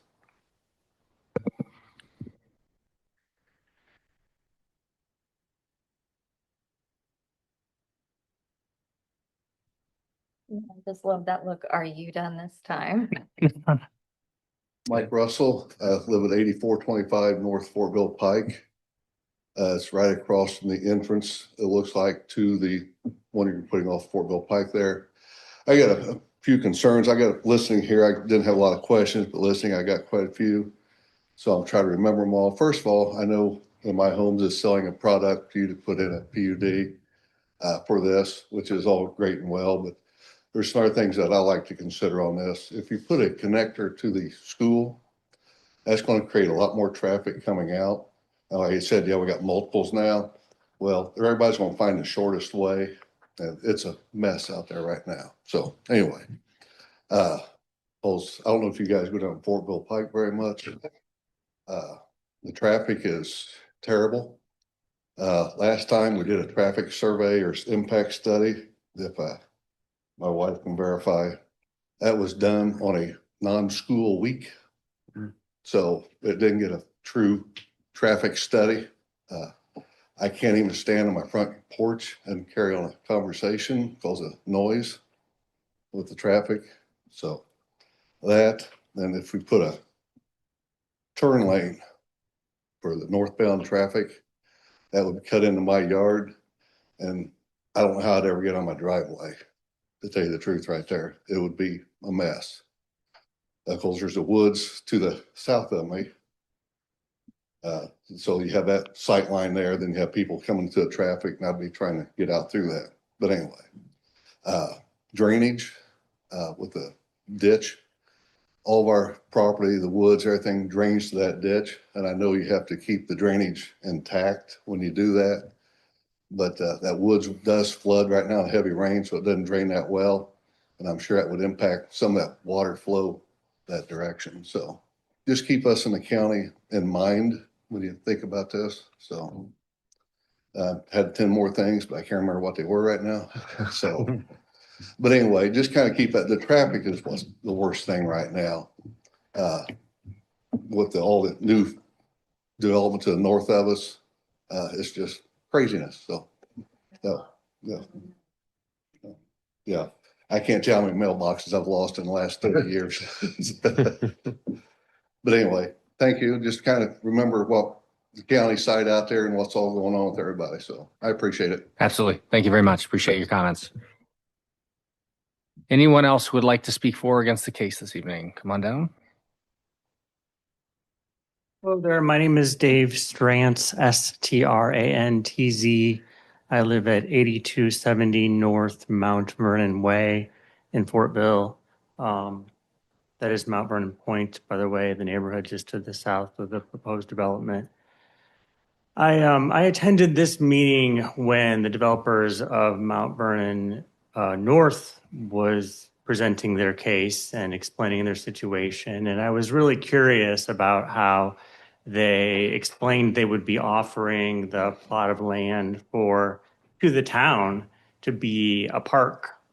And was just curious about this. I thought, gee, this is kind of an odd little piece of land for the town to really do anything with or to be a park. And it occurred to me something that a town official told me a little over 20 years ago. He said that he hopes that Fortville doesn't make the same mistake that Fishers made, in that Fishers let a lot of neighborhoods go in and put little parks in their neighborhoods. And then years went by and the neighborhood associations dissolved and there was nobody to take care of those parks. And Fishers had to go in and take care of those parks and buy those up. And he said, you know, this piece of land that is proposed right now would make a great park on the south side of Fortville, and just have a park on the south side, a park on the north side, and don't let any other neighborhoods have parks in them. That way Fortville wouldn't be in that same situation. And when I saw that little park in that development, I thought, oh, well, it would make sense then for this property to then become that park and attach to it. Or as Chris mentioned, maybe a school would go there, something that would make it a little more useful for that property. And another thing that I was curious about that developer mentioned was that, at least the way I understood it is they were not necessarily creating that little park because they wanted to. They were doing it because they had to, because they couldn't build houses right there based on the, and I don't want to say the wrong word, but basically the water in the ground. I don't know what the technical terms were for that, but they couldn't. And so I thought, certainly there's not going to be a neighborhood put in there because they can't put houses right back up to an area where the other neighborhood couldn't build there. So how could this place put houses right up against there as well? And the ditch runs right through my backyard in Mount Vernon Point. And I know that there's a lot of water that pushes down that creek into this neighborhood. The school has a big pond right behind the bus transportation center that if that pond ever overflows, it is aimed to outlet into the ditch that goes right into that neighborhood. So I'm just a little concerned for the people who might buy these houses. It seems like there's an awful lot of water there. Certainly they do their studies, but you know, sometimes there can be issues that people don't necessarily foresee. Wonderful. Thank you very much. Appreciate it. Any other comments for or against this case this evening?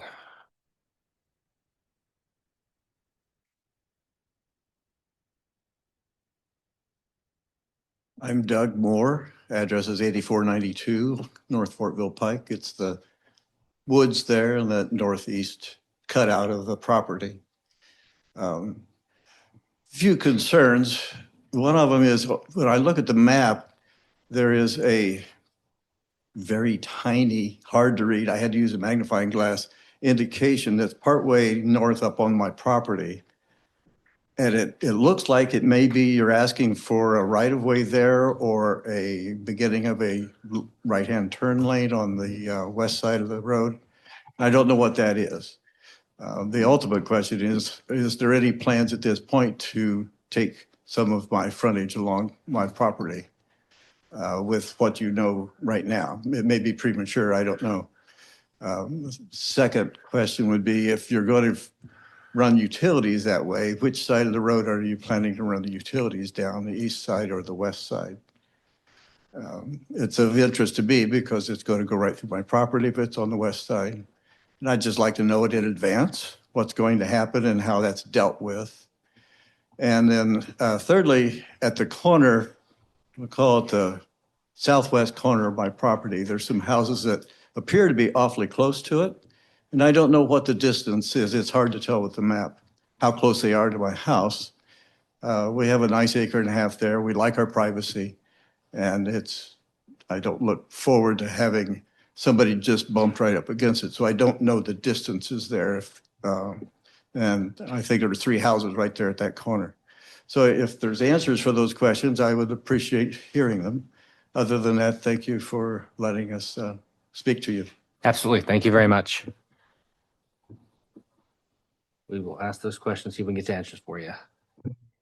All right. Anyone else would like to speak on behalf of the case tonight that's in the audience? Come on up.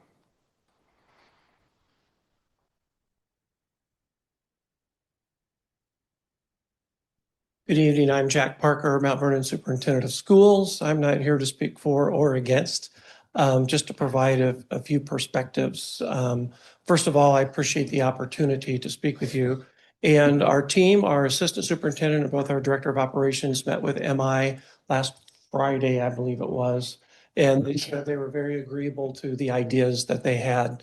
Just a couple of important notes.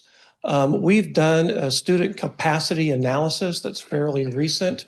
We've mapped all of the students in our district, well, it's almost 5,000 at the time, and where they live and the age and the value of the home. So we know a yield for the homes, student yield. And our student yield is somewhere between 0.2 and 0.67 per home. And a 35-year yield, they'll ramp up from about a 0.2 to a 0.67 at age 10. And then when a home is older than 10 years old, then it drops pretty dramatically to 0.2 to maybe even 0.15 after a 35-year yield of those homes. I'm happy to provide a copy of that report. It's very comprehensive. Frankly, I think it's a page turner. It's very interesting. So I just wanted to share that data with you. The other thing is, while we trust your thoughts and opinions and decisions, there's a little bit related to what you talked about that I would like to share a perspective. And then the other things are just how we connect. The first is I've been on a stump for 7 years in Mount Vernon. And that is the success of a school and the success of community are intertwined. And we all know that. And we think we have a good thing going with our community and with our schools. And we're delighted to partner. One of the things I share is and this is a little boring, 256 influences on student learning. All but 12 of them are good in different degrees. Right in the middle of the 12 bad ones is student mobility. And I firmly believe that the more families that are encouraged to be mobile, perhaps through rentals, the more mobility we're going to get, and it's going to be harder for us to teach the kids. And we also know through our principal's own study that when we get a kid in kindergarten and we get to keep them through grade 3 iRead, very important test, when we get the kids for all 4 years, their results are off the charts good. I mean, some of the best in the state. Those students that are more mobile, it's just much more difficult for us. So I do appreciate that consideration. Other than that, everything else is about connection. Our team believes that a path directly down the east side of 200 that connects to the little nub we already have is the best to connect to our walking path. Just straight down it. And I think you guys discussed that already and you were cool with it. The other thing is, if we do consider access road, we would prefer it to be further east. And I could point to where our team was thinking, but I know that they're thinking the same thing. And the idea of potentially gating it or not so that we wouldn't have traffic cheaters, for the lack of a better terms. I appreciate you saying, mentioning that. We'd certainly be willing to consider that. But if we were going to put access there, a walking trail there as well would be really helpful. One of the things we know is we have a lot of students, especially secondary students, that just walk every day. We have a senior that has literally walked every single day since his freshman year. He's going to be a mailman someday. Whatever the weather is, he walks it. He doesn't care. And what allowing access to go east keeps the kids out of the woods and could access our property very safely in that direction, even for Mount Vernon North. By the way, I did look on my phone. Mount Vernon North's yield is exactly 0.6 students per home. I'd be happy to answer any other school questions for you, or I'll just sit down. Here, go ahead. That mobility study, pertain to houses and families moving from house to house? It doesn't necessarily relate Or are we to looking at, like, where mobility of families live. It children? just says that student mobility has a negative impact on learning, and it's really, really low. Okay. I was just wondering if that, I mean, I 100% agree with that. I was just wondering if it was taking into account mobility due to foster care. So. Yeah, well, let's understand, there are students that can be very successful and move 6 to 7 times. And there are students that struggle and never move. But when you compare the entire large population to the large population, mobility is much worse for student learning. And I'd agree with that 100%. I mean, you have kids that it's very different if they're moved like during the summer before school starts, when they're being moved during the middle of the year, and you have this, well, we're teaching this at this time and this at this time in different schools. So sure. Yeah. But thank you for that information. I would love to read that study. Sure, I'll be happy. I'll pass it along to Adam, and he can certainly share it. It's a public record. Yeah. I mean, we paid for it. It's yours.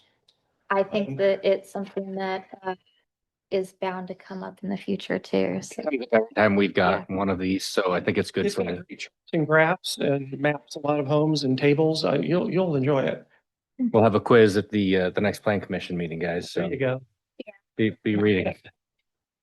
That'd be fantastic. Thank you. Appreciate that. That's good context. Any other questions? Anyone else that would like to speak for or against this case, or would just like to speak on the case? Shouldn't say that thing. Appreciate you making that clarification. Government officials, we do have time in the record.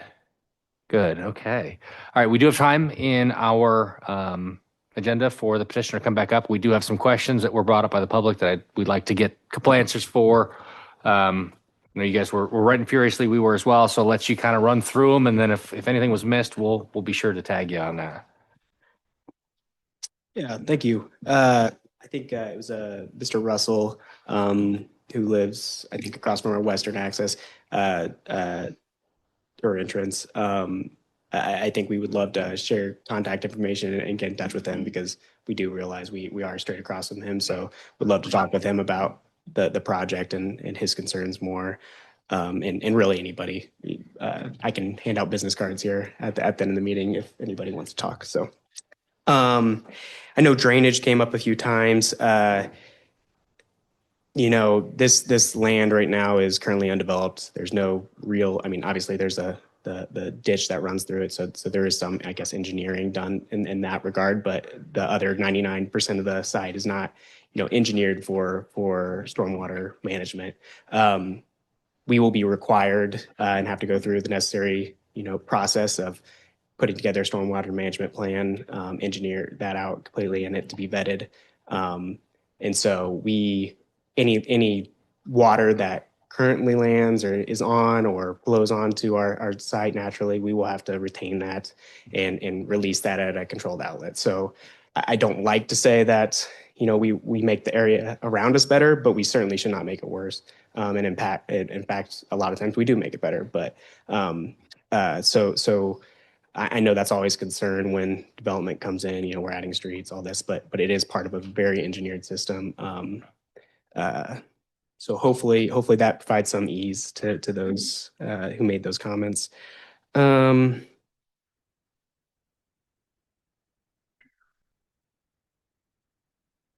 As for utilities, I am actually not 100% sure where we're pulling this from. Are they coming from Mount Vernon North? Is that where most of our utilities connections are? The west side? Gotcha. So that's where we're planning on tying into utilities. So west side of the property, not the west side of Fortville Pike. Correct. Okay. So Mr. Moore, it'll be over on 200 West off your property.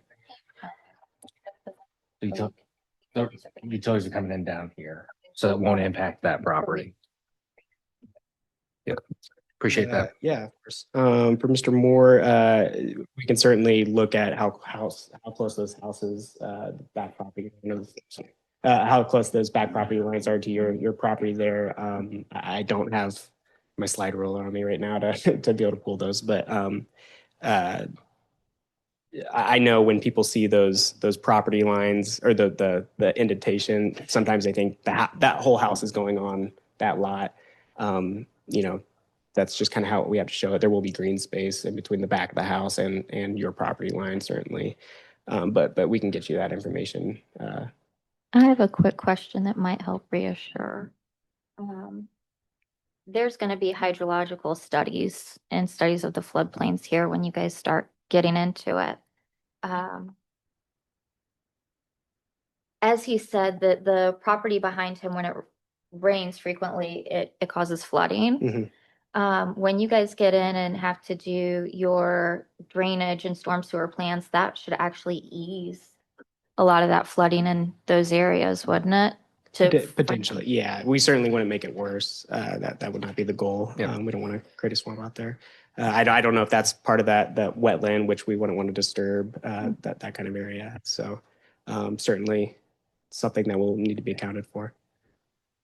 On the eastern entrance, it was brought up from both sides, the impacts to the frontage. So I know Adam mentioned that it would have to go to the east side. That's not necessarily the case. I would say as you do the traffic impact study, evaluate the impacts to both property. I saw you guys exchanging cards.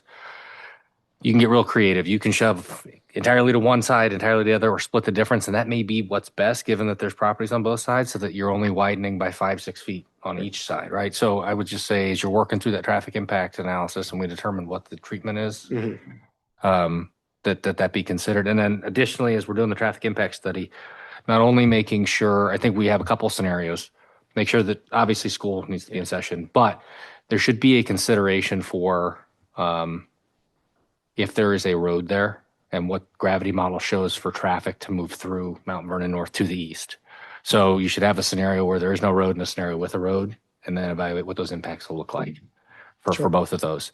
Just so we're eyes wide open going into this and understand that, you know, depending on where we land, where you guys ultimately land, and respect whichever path we go, that we mitigate those impacts as best we can. And you're talking about the school. If the school should connect, we should have what happens when, because even if there's a gate, there's still going to be some time where potentially there's some diversion. Yes. Naturally, folks are going to figure out when you guys have it open, when you have it closed. There'll probably be some standard application there. And so just making sure we mitigate appropriately for the community.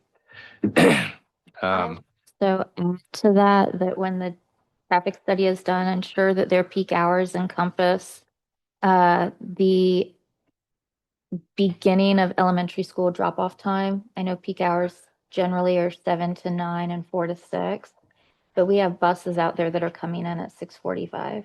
And they should take agreed.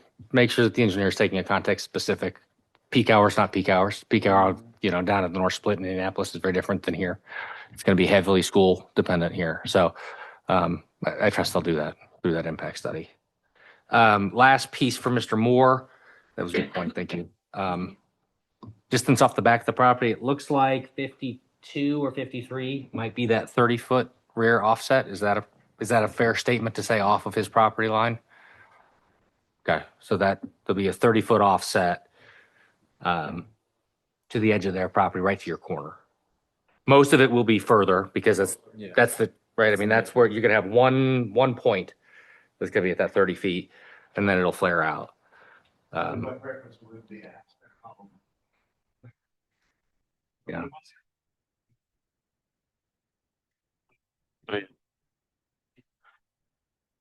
Sure. I think that was part of the traffic study would tell us what kind of road improvement we would need there, and then what kind of right of way would be required, all that.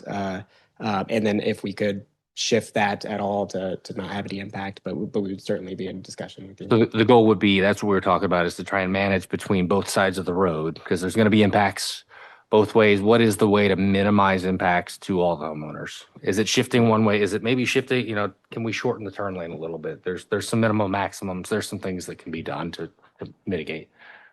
Sure.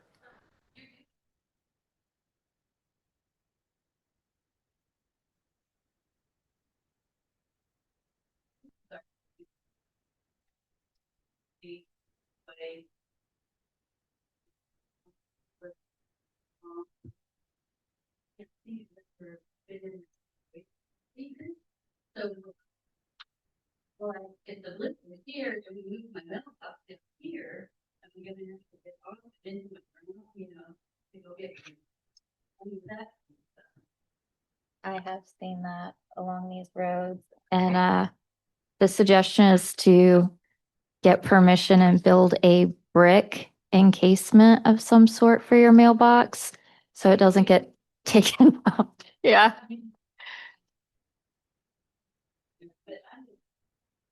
The road goes this way, my driveway is this way, but this was all, my mailbox was done down here. And it's actually very dangerous. Is it on the other side of the street? Is that? On the east side. But on the kind of the south side of your property? I think I can interject. Yeah. I think depending on what the needs are, passing blister, if we end up with a left turn lane where we don't shift the traffic as much, I think we need to work on a situation that makes the mailbox in a safe location, the most safe location. Yeah. And the postmaster is also going to have an opinion of where the mailbox wants to be. Yeah. Yeah. I would venture to guess that if we end up with a passing blister, they're going to want that to be at the widest part of the blister, which might be a little bit down from your driveway, but it makes it safe, for you to walk along the edge to get to the mailbox, and maybe a little bit farther away from the normal pace of traffic that, gets into the mailbox and makes it safer. So I appreciate where you're at. My parents had a house on a much busier road than what we're talking about here, and their mailbox had to be on the other side of the road, and they played Frogger every day to get their mail. So I get that. I mean, No. That's a good. So. Yeah. So I think most of what we've talked about with passing blisters and drainage are all things that we'll have answers when we get a little more detailed engineering, which would be at the next time we have a public hearing. That'll give us time to meet and talk, along with getting, just the detail that we need to know before the project, moves forward. So zoning is one thing, plating is the next thing, and I think drainage and traffic and all those things are those items that we can certainly have addressed by the time we come back. And the site plan will come back before us, right? Or Yeah, the PUD. absolutely. The preliminary plat, Yeah, primary that's when it plat would be. Yeah, will so be the that's next when step in we'll the process have if those. the zoning's approved. Yeah. So quick, something just down the road. This does not pertain to today, but I'll just be curious to see what we do with Fortville Pike speeds as we move further south, right? Development's moving further south, probably looking at lowering speeds to match. Right. I know we've done that as we've moved further south. So just, I would expect that will. Yeah, I would expect that. I would expect that to come down. As residential comes. Yeah, right. So maybe a silver lining that you don't have as much high-speed traffic in front of you. Might reduce noise a little bit. I don't know that it's going to eliminate it, but okay. Any other questions for the petitioner? Did I miss? Is there anything the park that was brought up as well? Adam, you mentioned the park that's Mount Vernon North. There was a question about, is that Mount Vernon? You talked about potentially the town was in talks to take that over. Yeah, it's just still maybe some clarification because that was brought up. At this moment, it's still undecided. Okay. So we'll have more information when it becomes available. If it does become a town park, the town council would have to make that decision. So it'll be at a public meeting. So check your upcoming town council agendas. Okay. Absolutely. All right. Any other questions for the petitioner? If not, I would look for, let me see, let me get my agenda back in front of me. I would look for a motion for a recommendation, favorable or unfavorable, for ordinance 2025-11B, rezone of approximately 45 acres for the Vernon Woods PUD. I'll make a motion to grant a favorable recommendation to the town council for ordinance 2025-11B for the rezone of approximately 45.15 acres between 200 West and Fortville Pike. Do I have a second? Second. All right. All in favor? Aye. Opposed? All right. Motion carries. What is it, 7-0. Thank you guys for your time tonight. Appreciate the comments, the context, the thoughts. Want to make sure that we are incorporating those into the design. But very much appreciate your time this evening. We look forward to moving forward on this project and this product with you all. All right. With that, Motion to adjourn? we have a couple. Oh, sorry. Go ahead. Couple other agenda items that'll close the public hearing for this evening. Number 6, board comments. Any board comments this evening? So I have a holiday board comment. Okay. The Cat Theater in Carmel, it's an apprenticeship theater that is very intimate, only has about 100 seats. They are doing the best Christmas pageant ever, starting this Friday and running through December 7th. Plug it because it's primarily a children's performance, and it's going to be pretty special. So if you need something to do, please join us. All right. Thank you, Brittany. Any other comments? Appreciate that plug. That's all right. Come on. Winterfest. Yeah, that'll be coming up. Okay. Appreciate everybody's time tonight. Appreciate the conversation. 7, staff comments. Anything for Nothing us? for me. All right. Thank you all as always. I would look for a motion to adjourn. So moved. Okay. All right. All in favor? Aye. All right. Adjourned at 8:36. Thank you, everybody. Thank you, Alex. Thank you, Zach. guys. Appreciate it, guys. Sarah. Not that I don't love spending time. You will.